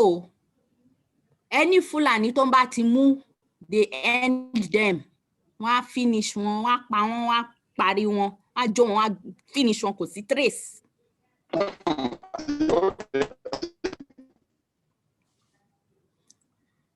Tí àwọn villages kò sí, social media is for other things. Mo bá máa post lórí social media, useless things mo máa post. Me kì í post serious things. You know, they should, like what our daddy said, they should donate. Ní villages kò ń bẹ̀ increase owó àwọn ọdẹ, kò ń equip wọn pẹ̀lú weapon. Tó bá jẹ́ local guns, kò ń ṣe local kìíní, kò ń ṣe ọ̀tá, gbogbo nǹkan tó ń bá ní kò ń bọ́ sínú igbó. I need àti gba ilẹ̀ wa padà lọ́wọ́ àwọn ẹran wọ̀nyí. Torí ọ̀sán kan òru kan ni wọ́n máa wọlé bá àwọn bàbá àti ìyá wa. Wọ́n á dẹ̀ lọ finish wọn. Rí nǹkan tẹ̀lé ní gàngán. Tó bá dẹ̀ ti ń ṣe kó má gbé sí social media. Kogi ṣe ẹgbẹ́ ní ti pé wọ́n gbé nǹkan sí social media. Yìí wọ́n bá ti mú wọn, wọ́n silent wọn ní ṣìkènà. And no trace. No trace. So kò sí bí government á sọ pé wọn ò ní rí náà ni. Kó máa wà náà. Nígbà tí kò sí trace. Ta ni wọ́n fẹ́ mú? Ẹ ṣé, Aunty wa. We thank you so much for being able to come as we call you. Olúwa náà bá fún yín ní okun àti agbára. Nígbà tí abá máa tún pè yín wá, you'll be in your living room, you'll be stronger and all that. Fún sacrifice tẹ́ ṣe gan, inú wa dùn gan. Mr. Tope, mi ò mọ̀ bóyá mo tó rí ọwọ́ kankan lókè. Galaxy A11. Ẹ jọ̀ọ́ ṣé ẹ̀yin lẹ ẹ tí káwọ́ sílẹ̀ ní àbí another Galaxy, ṣé ẹ̀yin lẹ tí káwọ́ ẹ̀kan sílẹ̀ sir? Can you unmute and answer? I already spoke. Okay, you have another question because we're about to bring it to an end. No, I'm good. Thank you. Sister wa mo dúpẹ́, inú wa dùn gan o pé ẹ lè wá sí a tún máa pè yín wá sẹ́ torí pé wọ́n ní there's a Mr. Lawrence that has been raising his hand for a long time. I did not say it. He was raising his hand physically. That's an electronic. Yes. Okay, we look at the electronic button. Okay, oh yeah. Thank you for calling attention to that. tẹ́ bá wo inú system yóò become àwọn tó ní raise hand so ọwọ́ èèyàn méjì péré ni mo rí Mr. Lawrence okay ṣẹ́yìn náà ni Lawrence àbí okay Richard Adétúlẹ̀ àbí ẹ bá a sọ̀rọ̀ ẹ ṣeun. Mo kí gbogbo ilé Yorùbá dára o. Àmín. Nípa ti security nǹkan tí mi sọ fún ọba ìlú mi lélẹ̀ torí nígbà yẹn níbo ni ìlú yín náà? Èrèjìyàn Èkìtì ìyẹn là ń jẹ à ń jẹ. Good. Mo sọ fún ọba ìlú pé kábíyèsí every Saturday ẹ kó àwọn ọ̀dọ́ wa pẹ̀lú àwọn ọlọ́dẹ then tá a bá rí retired either military men or retired police men kọ́ máa drill wọn kọ́ máa train wọn either bó ṣe lè defend ara wọn ni bó ṣe lè defend ìlú ni pẹ̀lú àwọn ọlọ́dẹ ìlú wa. Then mo tún sọ fún wọn pé àwọn ìlú tó wà lẹ́gbẹ̀ẹ́ tó sọ̀rọ̀ àǹdí wa wọ́n ṣe the same thing. Then tí problem bá wà nílùú kan kó máa ní kò kàn wọ́n o ìlú báyìí ló ní problem yẹn ti lọ káwọn náà kan ṣe oògùn kan lọ ran ìlú yẹn lọ́wọ́. Láìpẹ́ ni wọ́n gbé ọba yẹn èmi pẹ̀lú ẹgbẹ́ mi ló wà ní GRA Ladó Èkìtì àjọkọ́lé tìra ni tó ń gbé lọ odidi ọba ìlú. Gẹ́gẹ́ bí sísá wa ṣe sọ lẹ́ẹ̀kan ogun ti dé o ẹni tó bá ní kò sí ogun irọ́ akàntàn wa jẹ ni. And also mo fẹ́ suggest pé mi mọ̀ bá ṣe lè although it's very very very very hard now. Problem ta ni pé àwọn èèyàn wa pàápàá jùlọ ẹni tó fẹ́ jẹ president 2023 ìyẹn ló tún bọ̀ fún wa ní problem nílẹ̀ Yorùbá because he has now divided Yoruba into two blocks, two parallel blocks. The blocks that want to remain in Nigeria and he want to be president, and the block that want to leave Nigeria. Gẹ́gẹ́ bí ẹ ṣe sọ lẹ́ẹ̀kan, tẹ́ bá wo ilẹ̀ Yorùbá, we are declining. We have declined, and we have nosedive. Tẹ́ bá gbogbo ìwé tá a kà kó bẹ́ẹ̀ ni pé kò jámọ́ kankan mọ́ ni lẹ́yà tí kókó jẹ́ pé gbogbo ìlú gbogbo àwọn ọ̀dọ́ wọ́n aspire to be something in life. Àwa ń jà nínú igbó fún àwọn ọmọ Yorùbá apá kan ń jà nínú igbó àwọn wọ́n ti fà wá sẹ́yìn and láti move very fast. And lastly ẹjọ́ sá mo suggest nínú general platform pé ó yẹ ká ní àwọn oríṣiríṣi committee on education, on security, on health, I listed them, the list is inexhaustible, and I'm ready to be part and parcel of any of the committee that we, in your wisdom, teba create platform can signify committee to join, and I also want to put my widow's mite into the pulse of the Ilana Yoruba. Oodua. Àmín. Yeah, ẹ ṣé Gonsa, ẹ ṣé rí lórí committee tẹ̀sán yẹn, ẹ mọ̀ pé we are just a branch of Ilana. Ilana gangan wà tó jẹ́ pé àwọn gangan ni olórí wa. Committee kan wà tán dásẹ̀ tán pè ní Ilana Oodua academic scholars. Gbogbo àwọn tó bá jẹ́ doctors, ẹ̀yin tó bá jẹ́ pé ẹ ti kàwé gan, ẹ ti gba oyè ìjìnlẹ̀ tẹ́ fẹ́ irú bí tá a máa darí yín sí ni. Ṣé rí platform táwa wà yìí?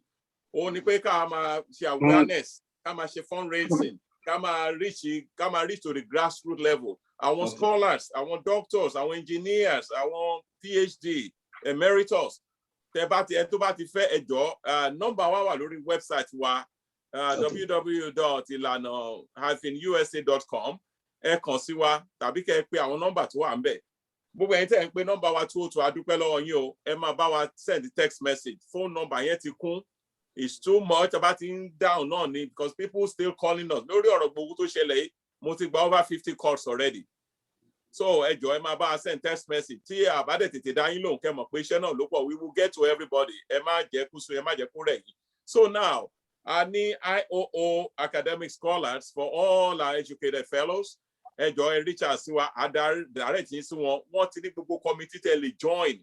Gbogbo a ní àwọn technocrats, a ní àwọn economics, a ní àwọn scientists, a ní àwọn engineers. Ẹ mọ̀ pé ọmọ Yorùbá ti kàwé jìnnà gan pàápàá so tẹ́ bá ti sọ fún wa àfi yín síbẹ̀ ṣùgbọ́n táwa ń ṣe bí ní awareness ká dẹ̀ máa reach to grassroots level ká máa sọ gbogbo importance of diplomacy and self-defense and this and that torí pé gbogbo meeting tán ń ṣe kò lè jáde síta eléyìí síta bá ṣe tán a máa post ẹ̀ sí orí Facebook orí YouTube everywhere those kind of meetings and strategy meetings they cannot be out like that so ẹ tó bá jẹ́ ọ̀jọ̀gbọ́n I think from master's level let's talk we will add it to the program wọ́n ní ẹnìkan náà wọ́n sókè lẹ́ẹ̀kan ẹ jọ̀ọ́ mi ò tí ì rí okay Ṣadé ẹ jọ̀ọ́ ẹ tó jẹ́ Ṣadé ẹ bá wa sọ̀rọ̀ ẹ ṣeun then ẹ tó náwó sókè physically ẹ jọ̀ọ́ àǹtí Ṣadé kẹ́ tó sọ̀rọ̀ wọ́n ní ẹnìkan náwó sókè lẹ́ẹ̀kan ṣẹ́yìn lẹ sọ̀rọ̀ sí àbí oníyẹn ṣì náwó sókè náà if you are still there unmute and talk to us because ọwọ́ tá a bá náà electronically mi ò lè rí ọwọ́ tá a bá náà pẹ̀lú system mi ò lè rí so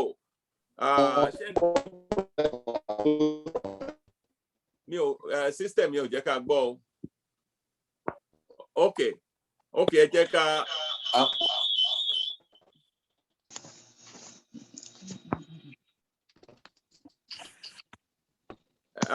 Miss Shadi, I'm pè yín in a second.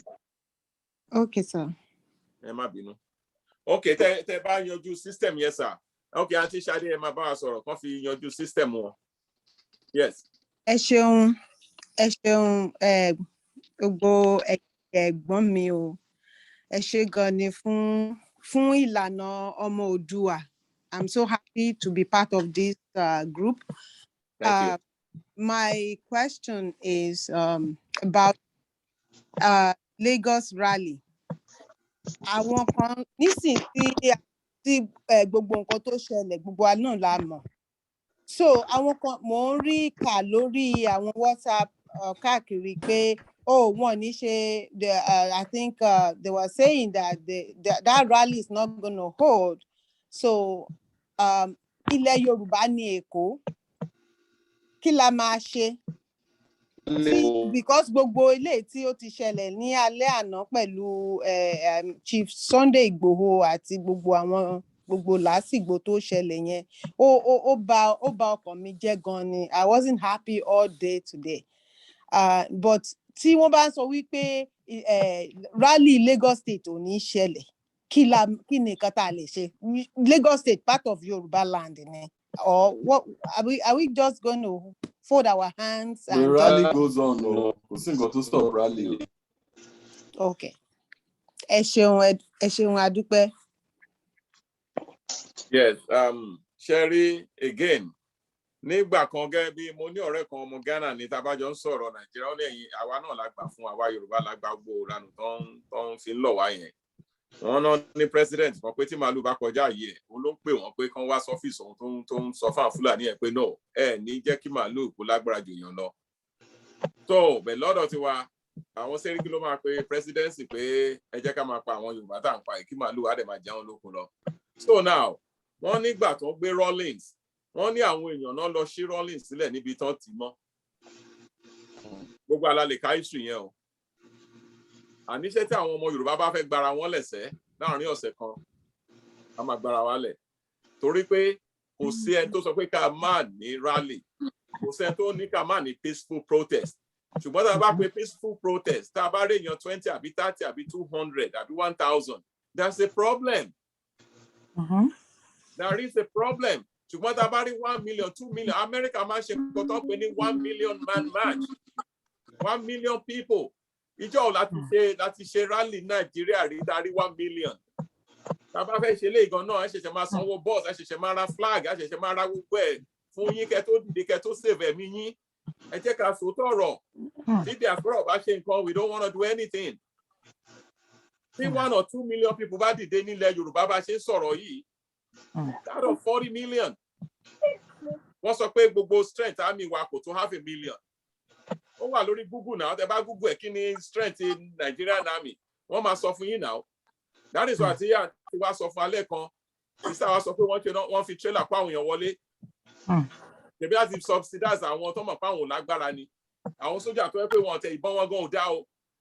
gbogbo ìbọn tó yẹ pé screwdriver múra nǹkan tó ń fi screwdriver dè bọn tó ń ṣe gbogbo ìbọn tó ti wọ́n ti kó owó tó yẹ kán fi rà bọn wọ́n ti kó jẹ pàápàá ṣèbí àwọn sójà ń pariwo pé wọ́n fáwọn ní ammunition ṣèbí àrí tí sójà ń ti tank ẹ lè rí American sójà kan máa ti tank ni you know how much America is spending on their self-defense so our military gan wà weak tó bá kàn ti pa àwọn díẹ̀ wá tó bá kàn ti dalẹ̀ tó ti yìnbọn gbogbo àdá tó sápamọ́ sábẹ́ bed. How long are we going to do this as a nation? They said there are 390,000 army. Call them at 220 million people. It's the time to so yes. Thank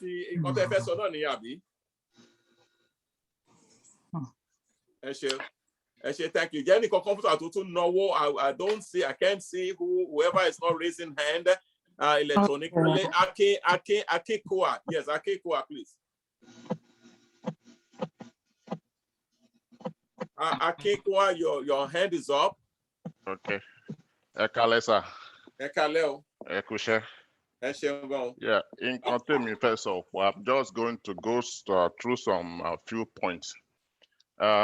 This idea, Yoruba, we achieve any meaningful freedom of having our nation.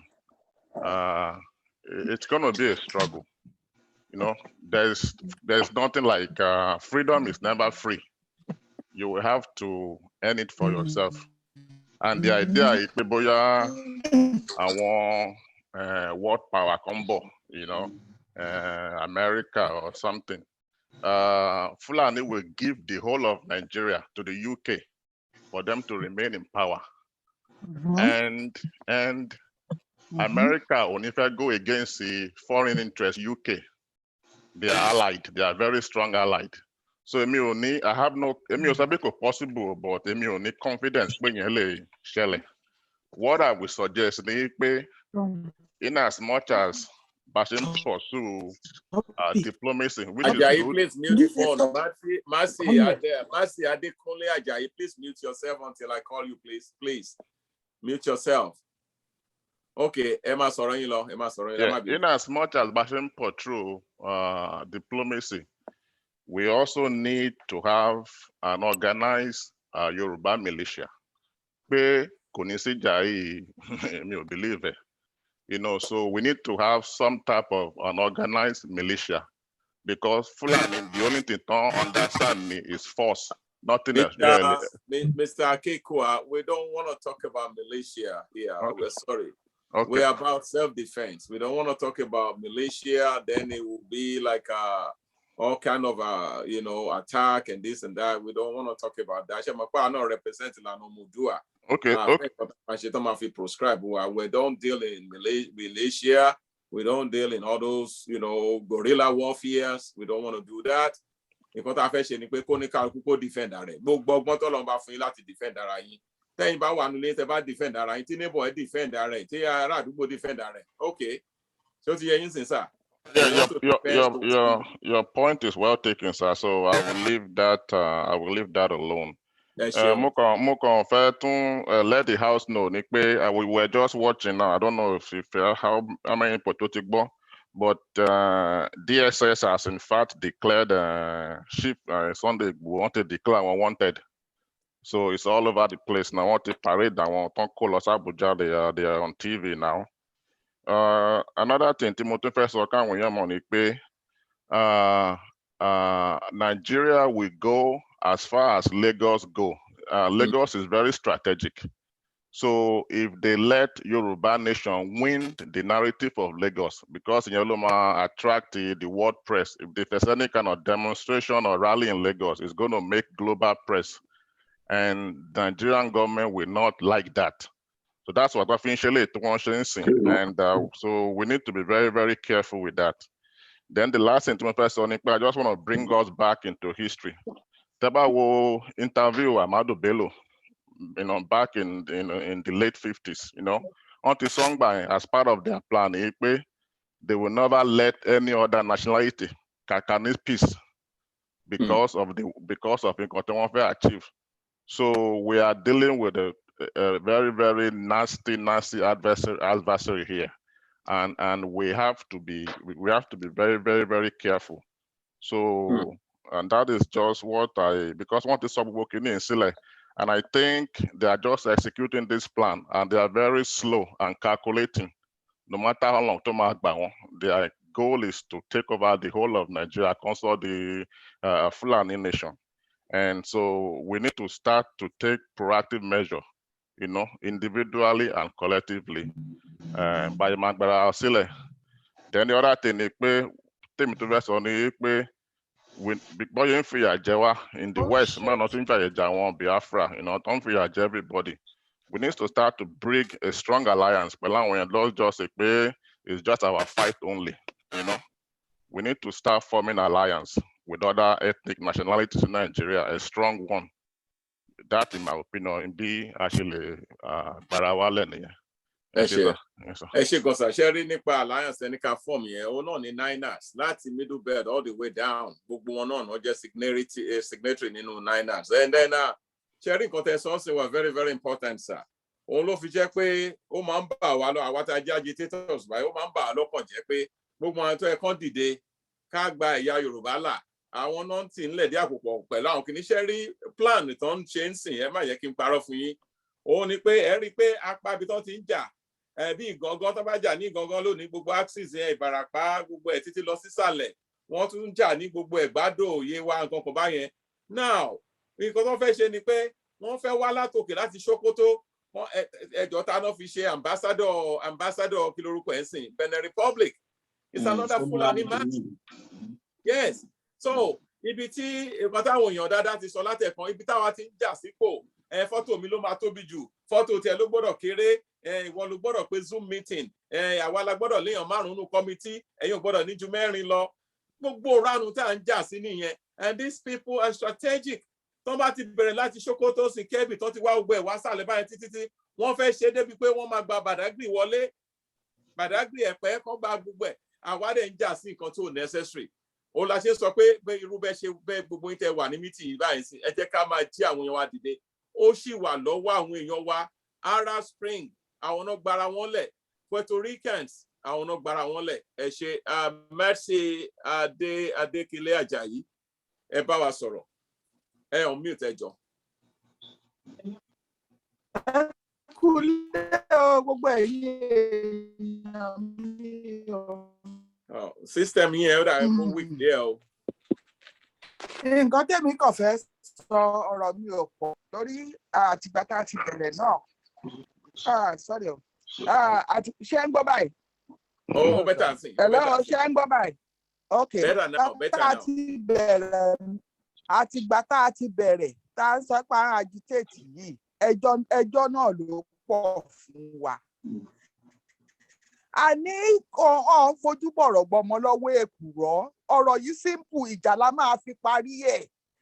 ok ẹ wo àwọn east sí àwọn kan ti dìde ní diaspora wọ́n ti fún zoo government ní ṣé 21 days ni after 21 days kan tó ju wọ́n bá rí orí nìyẹn wọ́n ti gbọ́ yẹn wọ́n ti bẹ̀rẹ̀ sí forí gbára wọn pánìkì ní Aso Rock àwa ń jókòó à ń ṣe kínní àwọn pípù yìí tá a bá dìde kájà ẹni tá a bá ṣe gbá mi lójú ọ̀tún mo kọ́ tòsì sí kò ní pè wá o ká dìde ká gbára wa ní o èmi kò sí sórí mọ́ that's my own that's it. ẹ ṣe màmá wa ẹ bá wa mute padà ó dàbẹ̀ pé ẹ ṣẹ̀ṣẹ̀ join wa ni ariwo tá a ti ń pa látàárọ̀ náà ni pé gbogbo Ìbàdàn àti Èkó because kò sí bí nǹkan ṣe máa ṣẹlẹ̀ ní Ìbàdàn tí àwọn tèkó náà ní mọ̀ ń pa ẹ̀ ó yẹ káwọn èèyàn kan ti fìwónú wọn hàn láti àárọ̀ torí àwa la máa gbára wa sílẹ̀ tí wọ́n bá rí 1 or 2 million people wọ́n máa ṣe quick calculation pé ọ̀gá the bullet wey you give us no go kill all these people wetin we go do o wọ́n máa mi ìtàwọn gbogbo ọmọ broken sọ wọ́n máa ní kán padà wá sí Àbújá ni torí a mọ̀ pé gbogbo owó náà ti kó jẹ tán skeleton army náà ń kó káàkiri that's why they importing people àwọn tó ń import wọ́n kó bọ́ ara wọn wá fúnra wọn ni ẹ̀rí ìbọn tó ń kó sábẹ́ motorcycle tó ń kó sí abẹ́ ewúrẹ́ àbí kiri kan tí àwọn ọmọ Yorùbá ò bá dìde en masse and I'm talking of millions pé ká la fẹ́ ṣe riot kí ẹ bá máa bẹ àwọn èèyàn kan àmì protest kẹ́ ṣiṣẹ́ máa bẹ̀ wọ́n kan tó dìde tẹ́ ẹ̀ bá fún wọn lówó tẹ́ ẹ̀ bá fún wọn ní flag tẹ́ ẹ̀ bá fún wọn lóúnjẹ wọn ní lọ nínú tá a fẹ́ save life ara wa yìí àǹtí wa ti sọ our sister has told us now even in a frail condition wọ́n ti sọ fún wa pé ogun àwájú wa ikú dẹ̀ wà níwájú wa àwa nìkan la lè gbára ṣe so màmá wa the tá à ń ṣe awareness là ń ṣe o we are doing awareness kì í ṣe pé bóyá kan wá bí àkàn ro ẹjọ́ lásán we are doing awareness kí gbogbo èèyàn lè gbọ́ ká lè jí dìde Ìbàdàn yẹ kó ti shut down lónìí gómìnà lọ sí Ìgangan má bínú it's my fault kíní kan ó yẹ kó sí débàdàn kọjọ fẹsẹ̀ rìn débàdàn ni kọ́ gbogbo ọ́fíìsì ẹ̀ kó ti clog gbogbo secretariat kò yẹ kó ṣe rí lónìí everybody wọ́n sì mú dáńfó wọ́n sì mú múlẹ̀ wọ́n sì tún lọ èmi ò gbowó oṣù mẹ́ta ọdún méjì inú wọn báyẹn o I mean what will they do to these people for them to show their national outrage? Ẹ ṣe Emmanuel Akobi. nǹkan tá a lè ṣe fún wọn ní sà ṣe ráwọn security tá ń fọ́ǹdì lábẹ́lẹ̀ pé ẹ lọ wà nínú igbó ẹ jẹ́ ká withdraw wọn back a little bit. I know it's like is it callous? No, it's not. You want to wake them up by force because once you write a party, you want them to wake up by force. Sorry that we're gonna lose some few more, but it will wake a lot of people up. Now, Fulani will strike a few places again. I'm telling you, you will not have to preach to these people. You will not preach to them anymore. That they need to wake up and defend themselves.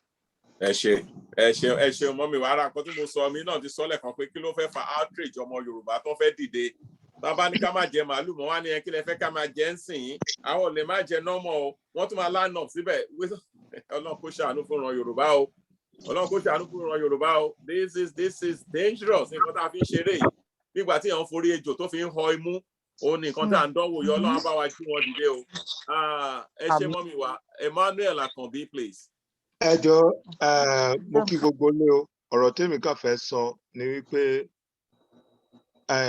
ó yẹ kí gbogbo wa àti Igbo àti gbogbo wa ká strike lẹ́ẹ̀kan náà ni because tá a bá wo former USSR the same day ní gbogbo àwọn republic yẹn ni wọ́n dìde wípé àwọn ń lọ so USSR gangan kò lè gbá gbogbo wọn jà at the same time ló jẹ́ kí òmìnira wọn kó yá. So àwa náà Yorùbá gbogbo wa ó yẹ ká fẹnu papọ̀ wípé à ń lọ nígbà tí gbogbo wa bá dìde lẹ́ẹ̀kan náà wọn ò lè borí wa. Then second point ni wípé àwa Yorùbá a ní lọ́kàn wípé bámúbámú la yó àwọn ò mọ̀ pé bí kọ́mẹ́tì kọ̀ọ̀kan èrò wa tó wà nínú wa nìyẹn. We have our own selfish. Gabriel Ojo, please mute for us. Gabriel Ojo, please mute. Gabriel Ojo, please mute. So àwọn máa rò wípé tí ó bá ti dá fún wa a kì í bọ́dà nípa ọmọnìkejì wa mọ́ so ìtò ń fà á tí ẹnu wa tí ò fi kò nìyẹn àwọn kan máa gbé sókè àwọn kan máa fà á sílẹ̀ because of their own personal interest so ọ̀rọ̀ tí mo fẹ́ sọ jù báyẹn lọ ẹ ṣe gbogbo lé o. Ẹ ṣeun Mr. Tọ́pẹ́ ti sọ lẹ́ẹ̀kan fún wa pé gbogbo nǹkan tó ń jà sí náà ó yẹ ká hold ara wa accountable àní àkì í hold ara wa accountable. Táwọn bàbá yẹn bá ti jí owó tán bá ti wo agbádá wá tán ti gbé mọ́tò tó jẹ́ pé mọ́tò yín náà ni tán ti gbé wá sàlẹ̀ tán ti jowó lẹ̀ fi sẹ́yìn náà ṣe ránkà dédé tẹ́ ń lọ lùlù níwájú táwọn and all that gbogbo ìranù yẹn gbọ́dọ̀ come to an end.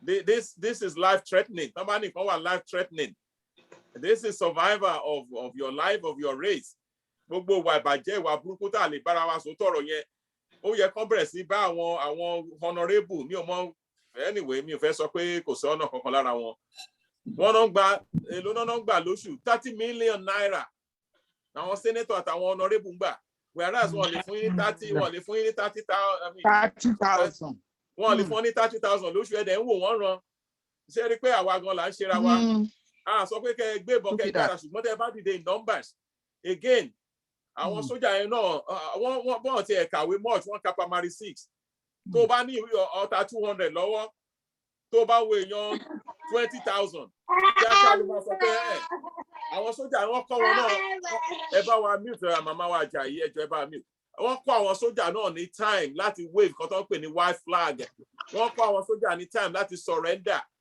tí wọ́n bá kó 200 bullets fún yín but they see almost 100,000 people tí bullet yẹn bá tán mọ̀ pé àwọn gan máa wọ́n tó lọ sọ́dọ̀ Jésù tó lọ sọ́dọ̀ Allah ó máa wà nù wọn. The people will overrun them. So bẹ́ẹ̀ni bàtà àwọn èèyàn bá jókòó ẹ má jẹ́ kán pẹ́ o ọkọ mi o ó ṣe kọ́lé ni o ó ṣe gbéyàwó ni o ó ṣẹ̀ṣẹ̀ bímọ ni o kíní kan o ní fojú sunkún o. Àwọn races mi wọn ò ní gbogbo sentiment táwa Yorùbá ní. Sentiment yẹn ló kó bá wa débi tó kó bá wa dé nsìn. And we are trying to wake people up. We are trying to wake people up. Ẹ ṣe gan ẹ jọ̀ọ́ ẹ̀yin tí ẹ ti náwó sókè ẹ jẹ́ kí n pe sister wa tí n bá pe sister wa nsìn wọ́n bá wa sọ̀rọ̀ then Mr. Tọ́pẹ́ wọ́n bá a dúpẹ́ lọ everybody tó wà bí akínyìn lẹ́ẹ̀kan sí fún ìjókòó ní akínyìn gan. This is one of the most crowds that we ever had. Our sister, we thank you for your sacrifice, for being with us, today. Please give us, some closing remarks, please, our sister.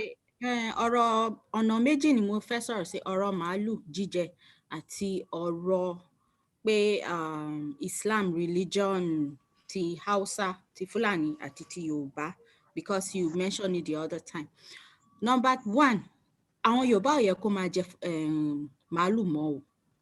In fact, kò yẹ ká máa jẹ màálù mọ́ torí màálù wọ́n máa ń bá sùn. Èyí tó máa wá tà nílẹ̀ Yorùbá wọ́n máa fògùn sí ojú ara wọn. Ṣé ń gbọ́ mi sà? Clearly. Wọ́n máa fògùn sí, wọ́n wá bá sùn dáadáa. Wọ́n á bá sùn dáadáa wọ́n tó wá tà fún yín. That is one. Number two, there is only nǹkan tá a gbọ́ pé tó bá ti kidnap àwọn èèyàn tí ò bá gbówó wá, àwọn tó ń bá pa, ẹ mọ̀ pé Fúlàní nísìn wọ́n ti ń ta ẹran èèyàn, wọ́n ti ń ta pàtà èèyàn. So tó bá ti pa èèyàn yẹn tán tí wọ́n wá dayọ̀ sí, wọ́n wá fún màálù wọn jẹ. I'm sorry to say, ẹnikẹ́ni bá ń jẹ màálù ní ilẹ̀ Yorùbá, ẹ̀jẹ̀ èèyàn ló ń jẹ o. Ẹ̀jẹ̀ èèyàn ló ń jẹ. One, two. Secondly, ẹ̀yin lẹ tún fún wọn lágbára àti máa wá pa yín torí pé ẹ fowó iyebíye ra màálù. Owó yẹn wọ́n á tún fi lọ ra ọta, wọ́n á tún fi lọ ra weapon, wọ́n á fi máa wá pa yín. Some of them wọ́n á máa ní mo fẹ́ ṣe kú, mo fẹ́ ṣe léèmí ilé, báwo máa ṣe kí ẹdìyẹ wà ń bẹ, turkey wà ń bẹ, ẹja wà ń bẹ. Mo rí celebration kan tí wọ́n pín gàrí ẹ̀pà lórí Instagram. Ìyàn ò ní ṣe ju ara ẹ̀, nǹkan tí èèyàn bá ní níyàn máa lò. But tẹ́ bá ń jẹ ẹran màálù o, ẹ mọ̀ pé ẹran èèyàn lẹ ń jẹ o. Torí tá a bá tẹ̀ mọ́ yín létí báyìí, ẹ má bínú o, mọ̀ pé ọmọ kékeré ni mí, ẹ má bínú. But I have to be raw.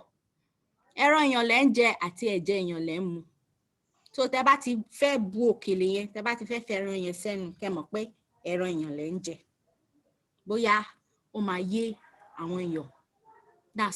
Then secondly, ṣé ẹ rí, tá bá sọ pé Islam ní Nàìjíríà, Yorùbá ló ń practice Islam o. Yorùbá ni ló ń ṣe Islam. Ṣé ẹ rí èyí tí wọ́n ń ṣe ní North yẹn? Ẹgbẹ́ ògbóni mi mọ nǹkan tí wọ́n ń ṣe ní North o, kì í ṣe Islam o. Kò sí bẹ́ẹ̀ bá ṣe kírun tó, tẹ́ jẹ́ ọmọ Yorùbá, tẹ́ lọ sí ilẹ̀ Hausa, wọn bí yín dá kẹ́ lọ pèrun o. Wọn bí yín dá, wọn ní tòsẹ́yìn yín. Wọn ì rí yín bí Mùsùlùmí. Mùsùlùmí títí wọ́n believe pé kó máa ta ẹ̀jẹ̀ sílẹ̀, kó máa pààyàn. Ìdí tí mo fi ń sọ bẹ́ẹ̀, ẹ lè rò bóyá báwo mo ṣe mọ̀. I was a Christian. Mo convert sí Muslim ní mí nísìn.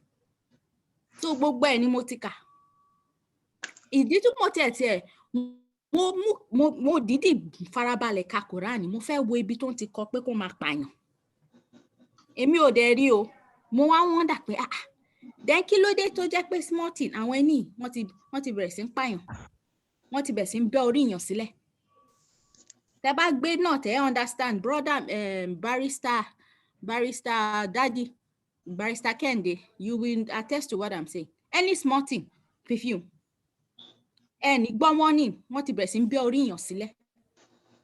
Ìlú tí mo wà yìí ẹ jẹ́ n sọ fún yín religion tó ní bí ó ju mẹ́ta lọ.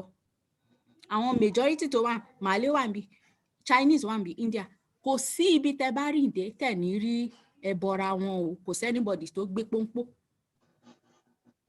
Ìgbà tí mo dé bí 2019 tí wọ́n ṣe iléyá gbogbo ala lọ sílé minister ta lọ jẹun both ẹni tó ń ṣe mùsùlùmí ẹni tó ń gbé ẹbọra gbogbo wa la rọ́ lọ́bẹ̀ àti Chinese wọ́n jọ ń ṣe nǹkan bí báyìí ni o tí India bá máa ṣe program títí ẹ̀ báyìí gbogbo wa la máa lọ alọ́jú kọ́lọ̀ mọ́ra wa. That is how it's supposed to be.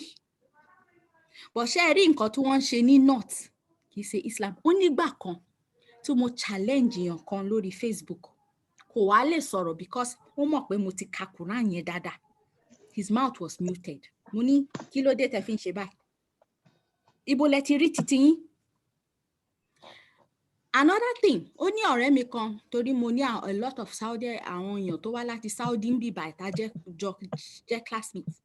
Nǹkan tí wọ́n ń ṣe ní northern Nigeria wọ́n accept ẹ o. They don't accept it. Tó ń bá lọ sí Mecca ní àwọn Hausa wọ̀nyẹn wọ́n máa ń sá fún wọn ni wọ́n tẹ̀ ń fẹ́ kún kàn wọ́n lára. So anybody tó bá dé tó bá sọ pé ìjà torí we need to address this. Kì í ṣe ìjà ẹ̀sìn tá à ń ṣe Kìrìsìtẹ́nì àbí Mùsùlùmí nílẹ̀ Yorùbá èyí tí àwọn Yorùbá ń ṣe ní gidi o. Ẹ má fira yín wé àwọn ẹranko wọ̀nyẹn. Kì í ṣe Islam kan wọ́n ṣe òpayanpayan mujẹmujẹmu. Ẹ mọ̀ tó bá ti ń kọ́ wọn ní kéwú ní àwọn málàmù wọn kàn máa kọ́ wọn ní wọn ò mọ mínì nìyẹn. Málàmù á kọ́ ni pé ibi tí wọ́n bá kọ orúkọ Jésù torí tẹ́ bá wo Quran dáadáa orúkọ Jésù ni wọ́n pè jù. Àbí ṣé mo ń parọ́ mo believe pé àwọn Muslim wà lórí platform. You're right. You're right. Orúkọ Jésù ni wọ́n pè jù nínú Quran. But tí àwọn wèrè wọ̀nyí bá ti débẹ̀ wọ́n máa ní gàdàgàdàgàdàgàdà wọ́n á fò. Nǹkan tí ìmáàmù wọn bá sọ fún wọn ni wọ́n ń gbọ́fà. Tí ìmáàmù wọn bá dìde bá sọ pé ó yá ẹ lọ pa àwọn èèyàn gidigidigidi bí wọ́n ṣe bí ẹran ni wọ́n ní go back. Wọ́n bá kọ́ ti sọ pé wọn ò tiẹ̀ ní sọ pé kán àwọn lọ sí Quran kí àwọn lọ yẹ̀ wò. Tẹ́ bá ń bá àwọn ọmọ Fúlàní àbí Haúsá sọ̀rọ̀ a ní my imam kò ní sọ pé Quran. Ṣé ẹ rí pé ẹranko ni wọ́n? Ẹranko ayé àtọ̀run. So ẹ má fira yín ẹjọ́ torí Ọlọ́run bẹ́ẹ̀ ni because it's like a slap on Islam. Tẹ́ bá sọ pé Mùsùlùmí ní àwọn ẹranko cultism mujẹmujẹ burúkú religion Fúlàní bloodshed ni wọ́n ṣe. It's not Islam. Ó ti pẹ́ tí mo ti fẹ́ iron kìíní out. It is not Islam o. Ṣé tó wá it's not Islam. And then ẹjọ́ o ẹ̀yin tẹ̀sí ń jẹ màálù o ẹ mọ̀ pé ẹran èèyàn lẹ́ ń jẹ o. Ẹ ṣé àti wa inú wa dùn gan pé ẹ jẹ́ ìpè wa even though you are very strong you continue to be stronger you sound better now. Even though you started when we started. May God bless you. Me to fast. Yeah, may God bless you. You are going to be one of our regular contributors because irú ẹ̀yin ọba ìlà fẹ́ pé kájọ máa ti òpó yìí mú ká lè máa sọ̀rọ̀ from our experiences. Experience wa ló lè wake àwọn èèyàn wa up. You know, ó dàbí ọmọ kékeré tó bá rí ejò sí tí ò réjò rí ìgbà tá a wà kékeré tá bá bímọ wọn á tanná fún ó máa rò pé flower ni ó máa fẹ́ lọ grab gbogbo náà láti rí bẹ́ẹ̀ náà làwa náà ṣe ń gbé àwọn Fúlàní mọ́ra ń sìn tá à ń rọ ọba kankan sọ pé ọ̀rẹ́ kan náà ní wákìrì ìrọmọ ní ikú yún wọn lọ́rùn ìjọba máa wá pa ẹ́ lóru dànù. So we need to educate ourselves, we need to wake ourselves up. Kẹ́dẹ̀ máa sọ fún àwọn èèyàn wa pé ó wà lọ́wọ́ yín. We need 1 million Yoruba people's march. Ẹ jẹ́ kí ìyẹn jẹ́ nǹkan tá a fẹ́ máa sọ̀rọ̀ nsìn. 1 million Yoruba people's march. March to your governor's office, march to Abuja, march everywhere to save your lives. A dúpẹ́ lọ́wọ́ ẹni tí ẹ ti wá ní àtàárọ̀. Mr. Tope, I hope you have resolved the issue with the system. System yóò cooperate pẹ̀lú yín lónìí, but ó máa rí bẹ́ẹ̀. Ṣé cooperate báyìí? Ó dà kó ti cooperate nsìn, ṣé ẹ fún lẹ́gùn jẹ ní àbí báwo kò? Okay, sir. Ẹ bá a dúpẹ́ lọ́wọ́ àǹtí wa àti lọ́wọ́ àwọn ọmọ wa to the end of the night. A dúpẹ́ lọ́wọ́ gbogbo àwọn tó wá sí pàdé ìní. Nítòótọ́ àjọ rub minds, àjọ brainstorm. Sister Aquila, Ọlọ́run á fún yín ní okun àtagbára. Lágbára Ọlọ́run, you will not spend more than 2 or 3 days there before you go back home. Lágbára Ọlọ́run. Amen.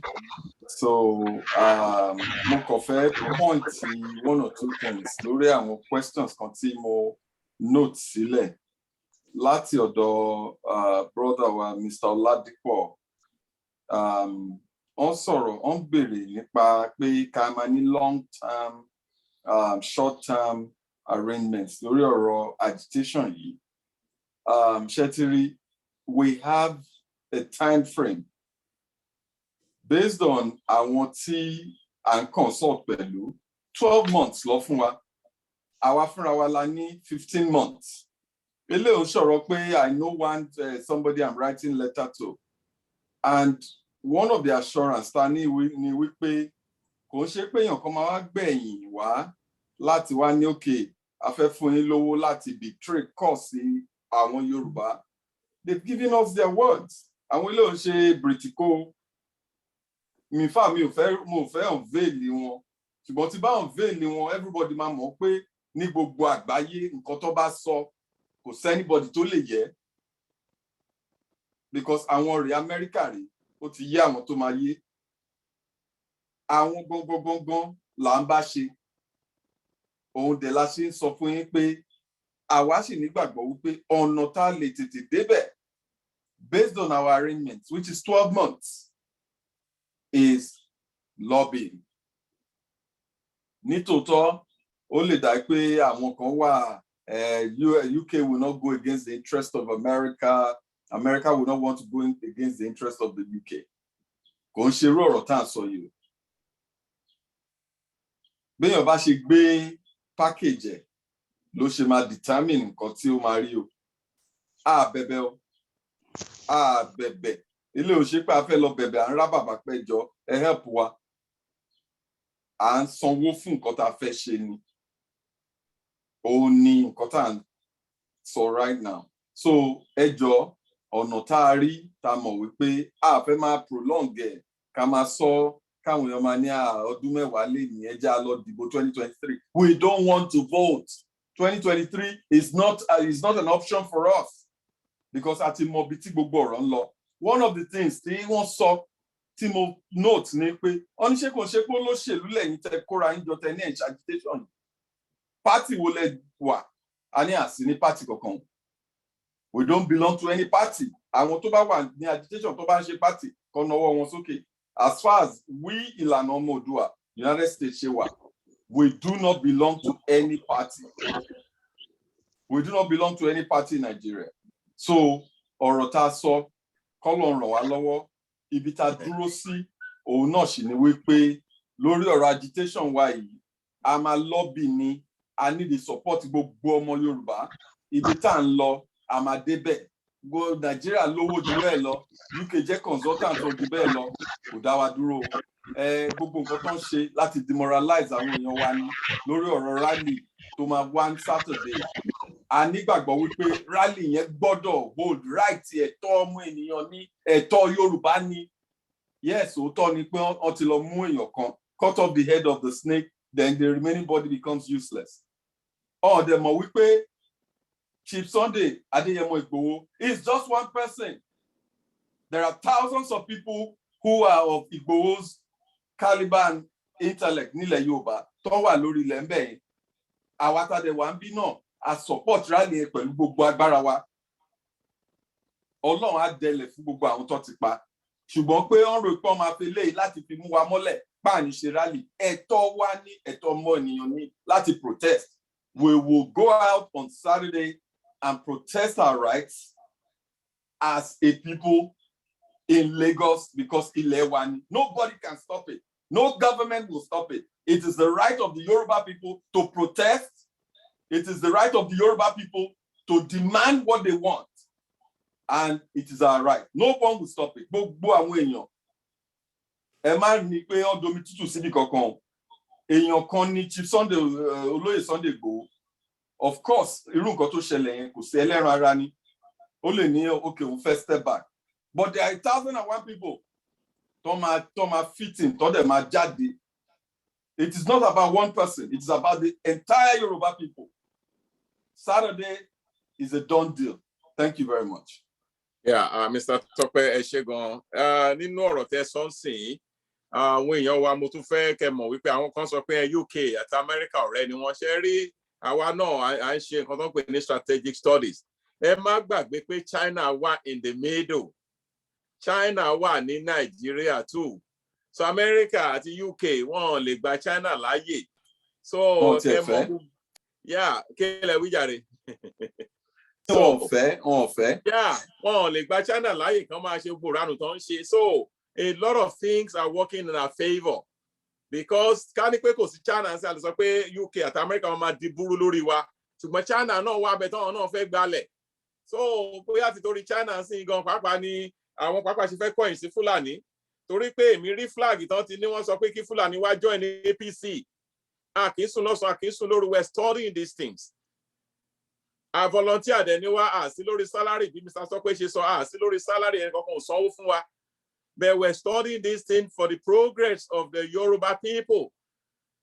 Tí APC bá sọ pé àwọn fẹ́ mú China sìn, ó wà di political party, America ò ní gbà, United Kingdom ò ní gbà. Tọ́rọ̀ pé tó bá yá sìn, China máa lé America àti UK dànù. So ẹ jẹ́ kán fọwọ́ ara wọn ṣera wọn. Tiwa ni pé ká máa wò wọ́n ní tó bá sọ pé kìnìún máa pa mí lóko, kìnìún kan máa ṣe mí, wọ́n lò ní kankan ṣe ni, òjò máa rọ̀ lónìí, ó ní kankan ṣe. Ẹ jẹ́ ká máa tẹ̀síwájú pẹ̀lú diplomacy wa. Nígbà tó bá yá wọn máa solve problem wọn. China tó wà ní middle is our advantage. China ò gba refugee rí láyé yìí. Tán bá dálẹ̀ tán sí America mọ̀ pé China ò ní gba refugee. UK mọ̀ pé China ò ní gba refugee. Táná máa kọ̀yìn sí. So torí náà, then nípa ti Chief Sunday Igboho, nígbà tá a bẹ̀rẹ̀ program yìí, èmi ò tí ì gbọ́ tẹ́lẹ̀ because we are scanning so many news, Twitter gbogbo ẹ̀ ló ń fún wa ní news, CNN, all that. Punch ní Nigeria, Herald, all of those things. Èmi ò gbọ́ pọ́n ti declare wanted bí a ṣẹ̀ṣẹ̀ máa gbọ́ gbàtà bá parí meeting ni. Ìgbà tó bá náà gẹ́gẹ́ bí Mr. Tope ṣe sọ́nsìn, wọ́n náà declare wanted nísìn, issue for one of his arrest. Definitely. Àfi táwọn èèyàn bá lè gbálẹ̀ ló kù o. If not so, wọ́n ti bá a pòwe lẹ́kọ̀ọ́. Àwọn arábí náà ní gbogbo bomb, àwọn náà ní gbogbo ìbọn, àwọn náà ní gbogbo ẹ̀. Wọ́n ti gba gbogbo ìbọn wọ́ wa tán. Káwọn tó wá bẹ̀rẹ̀ sí kó tí wọ́n wọlé, ọgbọ́n jìbìtì àti wá ń sọ fún alátẹ̀kọ́ ọgbọ́n Fúlàní burúkú náà nìyẹn o. So torí náà, ọgbọ́gbọ́n la máa fi ṣe eléyìí sìn. Ọgbọ́gbọ́n la máa fi ṣe eléyìí báyìí sìn. Tán bá náà ti declare warrant, ṣó máa bọ́ síbẹ̀ àwa ní àfi tí bàbá bá ní àfẹ́ rí lóko o. Tán bá ra mú tán rí mú mọ́ tó ti lọ. That's the only thing. But ìgbà mi ẹlẹ́ran ara ni wá o. But tí bàbá bá ní àfẹ́ rí, this is the time to put it to use. Tán bá ti grab wọn kan, wọ́n lérí wọn mú. Because the military bá ní àwọn fẹ́ ṣe nǹkan military á ṣe o. If military wants to kill somebody, they will kill that person. If military want to destroy somebody, they will destroy it. Ẹ jẹ́ ká sọ tọrọ fúnra wa. Gbogbo ẹ̀ tẹ́ pé ẹ jẹ́ ká dàrú ni. Ọlọ́run ní jẹ́ kẹ́ rógun mo ṣe kẹ́ lọ wo Rwanda, kẹ́ lọ wo Sudan, kẹ́ lọ wo Libya. Bí bullet ṣe ń fò. So torí náà, ẹ jẹ́ ká fọgbọ́n ṣe gbogbo eléyìí tó wà nílẹ̀ yìí. A kí yín gan, a kí yín ẹ kú náwó, ẹ kú nọ́ra ọgbọ́n yín tẹ́ wà lórí platform tẹ́ ń dáwó lọ́sàn-án àti lórí inú wa dùn. Fẹ́ pé bí àwa náà ṣe wà bá ṣe tá ṣe wà open tẹ́ ẹ̀ rí gbogbo tá a ṣe náà ní gbogbo agitators náà gbogbo ibi tẹ́ ẹ̀ ń dáwó sọ́nà tán. That is what we want. Ó dà yẹn pé nísìnyí ọ̀rọ̀ wa kò jánà mọ́. Some people don't like us because of what we do. Dárúkọ ẹnì kankan. Ẹ mọ̀ pé tẹ́lẹ̀ ń ṣe àwọn èèyàn àti wá cover wa bí we don't see anybody. That's why they will not stream for us. Yeah, bóyá busy ni o, bóyá nǹkan ló dẹ̀ ṣẹlẹ̀ pé láti last 2 weeks ẹ rí wa lórí Facebook, ẹ rí wa lórí WhatsApp mọ́. It's because of what we do, what we stand for. Ó ní pé every couple tó bá wọlé, we're gonna be accountable. Ebi ò pa wá o. Ebi ò dẹ̀ pa bàbá tó ń bá a sọ̀rọ̀ yẹn náà. Owó tẹ bá dá, owó Yorùbá ni, kò ṣe owó ẹnìkan. tẹ́nìkan máa fi kọ́lé, tẹ́nìkan máa ní wọn lè yẹ àkáǹtì òun wò, tẹ́nìkan máa ní kíní kan, kí ló kan personal account pẹ̀lú owó ẹgbẹ́ owó ìlú náà? Kí ló kan personal account? So nísìn ẹ̀yin ni kẹ́ bá tá bá ti post kíní, ẹ̀yin ni kẹ́ bá forward rẹ̀ sí gbogbo èèyàn torí pé wọn tó ń cover tẹ́lẹ̀ àrí wọn mọ́, they are busy. They are very busy now. It can it be because of our accountability? Could it be because of what we're doing? And we're saying it publicly, hi. Torí no why bad káwọn yẹn kan náà kó tó wá máa cover àwọn ṣe cover tẹ́lẹ̀. So ẹni tó bá dẹ̀ mọ̀ nípa media, ẹni tó bá mọ̀ nípa media kẹ́ súnmọ́ wa. We want the whole world to hear what you and I are doing here. A fẹ́ gbogbo òmìnira ilẹ̀ Yorùbá là ń wá. Owó tẹ́ bá dẹ̀ wá kó wà ní àlàáfíà. Kó wà níbi kan tí bàbá wa Akíntóyè bá ní, yes, ẹ fún wa ní 50,000. Wọ́n ṣe pé a ti jà sí 10,000, a ti pín mọ́wọ́ tán. Ẹ̀yin ọmọ ẹ fún mi ní 100,000 bẹ́ẹ̀. Wọ́n ṣe pé a ti jà sí 5,000, a ti lura bolẹ̀, a ti dá ojú gbogbo ẹ̀rú. Go for me, tí ń gbó wọn padà. Gbogbo nǹkan yẹn. We don't want to do that. We are banking with a legitimate bank. Tẹ́ bá dẹ̀ fẹ́ sanwó fún ìlànà ní center purse. Owó tẹ́ bá dẹ̀ san fún àná tí ìlànà bá fẹ́ bẹ̀, owó ìlànà náà ni owó Yorùbá náà ni kí pé àjókòó lówó kankan. Nǹkan tá a kàn sọ ni pé tí ìlànà bá fẹ́ owó tàbí anybody ẹ kọ lẹ́tà fún wa. We want to show you that letter. Ìgbà tẹ́ bá wá audit wa, ẹ̀yin náà lè máa audit. When you come to audit us, you will see where we spent your money, what we have done with your money. No matter how small, no matter how large. Ààrẹ tó ti fún wa ní 1 million. It's because they believe in us. Àdẹ̀gbà 1 million yẹn wọ́n post ẹ̀ síbi tó post wọn yẹn dẹ̀ wà lákàtúntì bí tó wà ń sìn. So abẹ̀yìn ẹjọ́, ní kẹ́ ẹ má sanwó sọ́dọ̀ àwọn tó kù o. Bẹ̀ni pé tẹ́ bá sanwó sí, wọ́n lẹ́ni tó bá fún ni lóko lọ́gẹ́ èèyàn. Ẹni tó bá tẹ́wọ́ gbowó lọ́wọ́ yín, ẹni tó bá tẹ́wọ́ gba owó lọ́wọ́ yín. Yes, hold them accountable for your money. Kí ló máa ń bà wá lẹ́rù náà? Owó tá a ti fún yín o, báwo lẹ ṣe ṣe, báńkì wo ló wà, àkáǹtì wo ló wà? Is it too much? Mo mọ̀ pé mo máa rí wàhálà fún kan tó mo sọ pé kò sí wàhálà tó dé tọ́lọ́ ò lè gbà yàn. Dáadáa tá a fi ń ṣe gbogbo ẹ̀ báṣubàbí tí ò lórí kí àwa Yorùbá ń sìn ká má lè boast of $1 million, ká má lè boast of $10 million. Tá a bá ti rí 5,000, gbogbo ẹ ti dojúrú. Tá a bá ti rí 10,000, ó ti dojúrú. We are not here. Bàbá àgbà tí bàbá inaugurate wa kan sọ fún wa nìyẹn. Ẹ tọ́jú owó táwọn èèyàn bá fún yín ìjọkùn máa wúlò. And we start on that. Anybody tó bá náà ní ìdówó sí, bàbá máa sign sí. Bàbá is the president. Tí president America bá lóun ní ìdówó, ó máa sọ fún Congress. Wọ́n á gbìjà sí ní Congress. Á dé Senate. Kan tó approve ẹ̀. Kó tó lọ sọ́dọ̀ president. Kó tó di pé treasury san. Ẹnìkan kàn lè sọ fún wa pé ẹ fún mi 500. Ẹ fún mi 1,000 bẹ́ẹ̀. Kákan máa ṣe kò lójú kò nídìí now. They put us here for a reason. And we don't care who loves us. We don't care who hates us. We just want to do the right thing. Eshegon Akiyimore Kontonowo is one of our very important person. Rò pé ká ṣe Mr. Tokes ẹjọ́ mo fẹ́ fún yín ní ìṣẹ́jú kan. I know you call me in the middle of the night. Nípa ọ̀rọ̀ Yorùbá yìí náà ni a fún yín ní ìṣẹ́jú kan ẹjọ́ ẹ omid kẹ́ bá sọ̀rọ̀ for 1 minute please. Thank you. Yes, ẹ káàsán gbogbo lé. Mo hope pé gbogbo ṣáà ń gbọ́ mi ṣá kọ ibi tí mo wà. Clearly. Okay, yes. Ẹ jẹ́ kí n sáré sọ ọkọ tí mo fẹ́ sọ. Mo kàn fẹ́ sọ pé sensitization wa ṣì máa continue because gẹ́gẹ́ báyìí àwọn èèyàn ṣe sọ síwájú tẹ́ bá pélé lóòótọ́ àwọn aráàlú lè máa ń sọ pé ẹ̀yin tẹ́ wà ní Amẹ́ríkà tẹ́ wà labroad tẹ́ ń pariwo Yorùbá nation pé ẹ mọ bó ṣe ń lọ àwọn làwọn wà grand kò lè happen ìgbà wo but I think we just have to keep on telling them and let them know that well it's going to happen so that's one. Then number two, it's a serious issue in pẹ̀lú ti bàbá wa Ìgbòho so because I saw it before I joined the town hall meeting now. Then again, mo dẹ̀ tún fẹ́ dúpẹ́ lọ́wọ́ everybody pé this is what we do here. You guys you're doing a great job, transparency and to know what comes in, what goes out, what we're doing and all that. I mean, it's just true that that is the honesty. So that's what we need in the new Yoruba nation. So we just have to continue what we're doing. So thank you very much for the good job, and we will continue to support and so.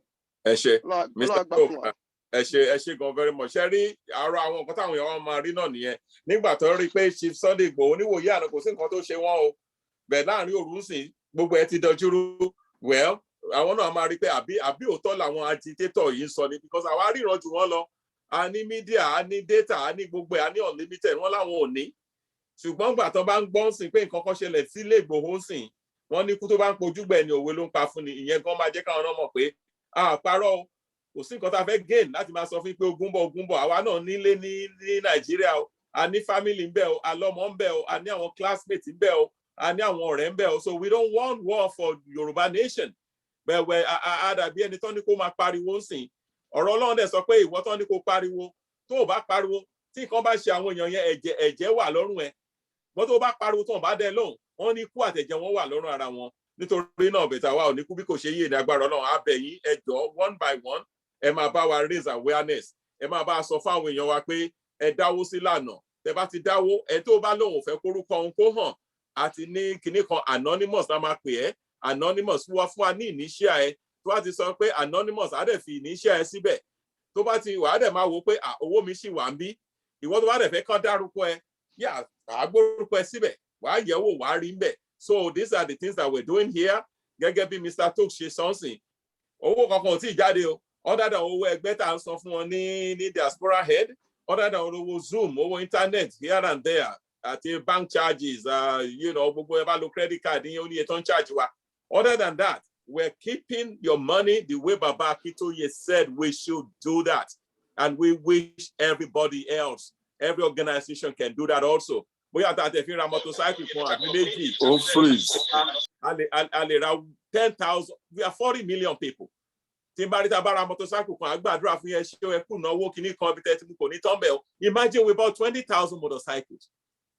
Tá a bá ra Sienna kan àbí Quest kan, imagine we bought 10,000 vans.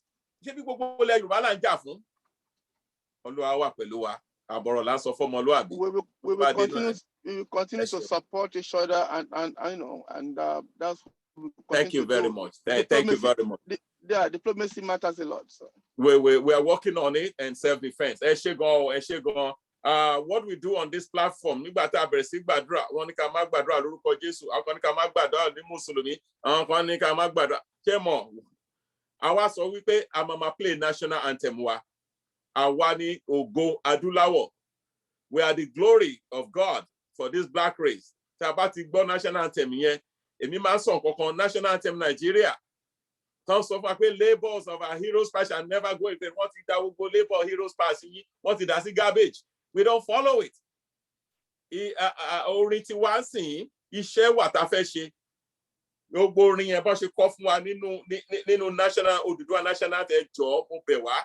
Ẹ jẹ́ kó jẹ́ àdúrà fún wa. Ẹ jẹ́ kó jẹ́ nǹkan tá a mú ṣe. Ní agbára Ọlọ́run, ògo Ọlọ́run, pàápàá ó máa padà sí ilẹ̀ Yorùbá. Àwọn èèyàn wa tó wà ní Brazil, àwọn tó wà ní Cuba, tó wà London, wọ́n náà fẹ́ padà wálé. Yorùbá ní ilé làbọ̀ sí mi pé ẹ̀mí wọ́n fẹ́ padà wálé. Pípadàbọ̀ wọn ó wà lọ́wọ́ mi, ó wà lọ́wọ́ yín. Ọlọ́run á ràn wá lọ́wọ́. Gbogbo ọrẹ yín tẹ́ mú wá, gbogbo donations yín á ṣètẹ́wọ́gbà. Iṣẹ́ ò ní bọ́ lọ́wọ́ yín, ẹ ò ní ṣàìsàn. Agbára Ọlọ́run á máa bá yín gbé.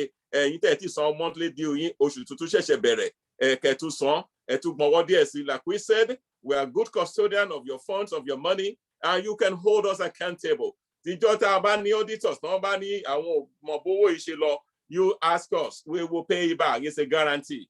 We guarantee that. Nǹkan tó yẹ ká máa ṣe nílẹ̀ Yorùbá nìyẹn. Tó yẹ gbogbo wa tó wà ní treasury, gbogbo wa tó wà nílẹ̀ Yorùbá tó jẹ́ tiwa, gbogbo tó ń kó fún governor fún security, tó yẹ pé gbogbo ẹ̀ náà ń lò ní, wọn ò ní máa wá pa á lọ́pọ̀ kan. Ṣùgbọ́n àwa náà là ń gbà wọ́n láyè. Ẹ má gbà wá láyè. Ẹ wá audit wa. Tó wo yín bá miss, we will pay you back as soon as you want your money back. May God bless everyone. Ẹ jẹ́ ká gbọ́ national anthem.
Thank you so much. I'm gonna stop the recording. If we have people that still want to stay and chat a little bit, we can always do that. Tabari, I want to Okay, so here's a deal for you. Why don't you give us your website and we'll make you videos, audio, ads, blog posts, articles, slideshows, and publish them all around the web to bring you. That's just a commercial. So Tabari, I want to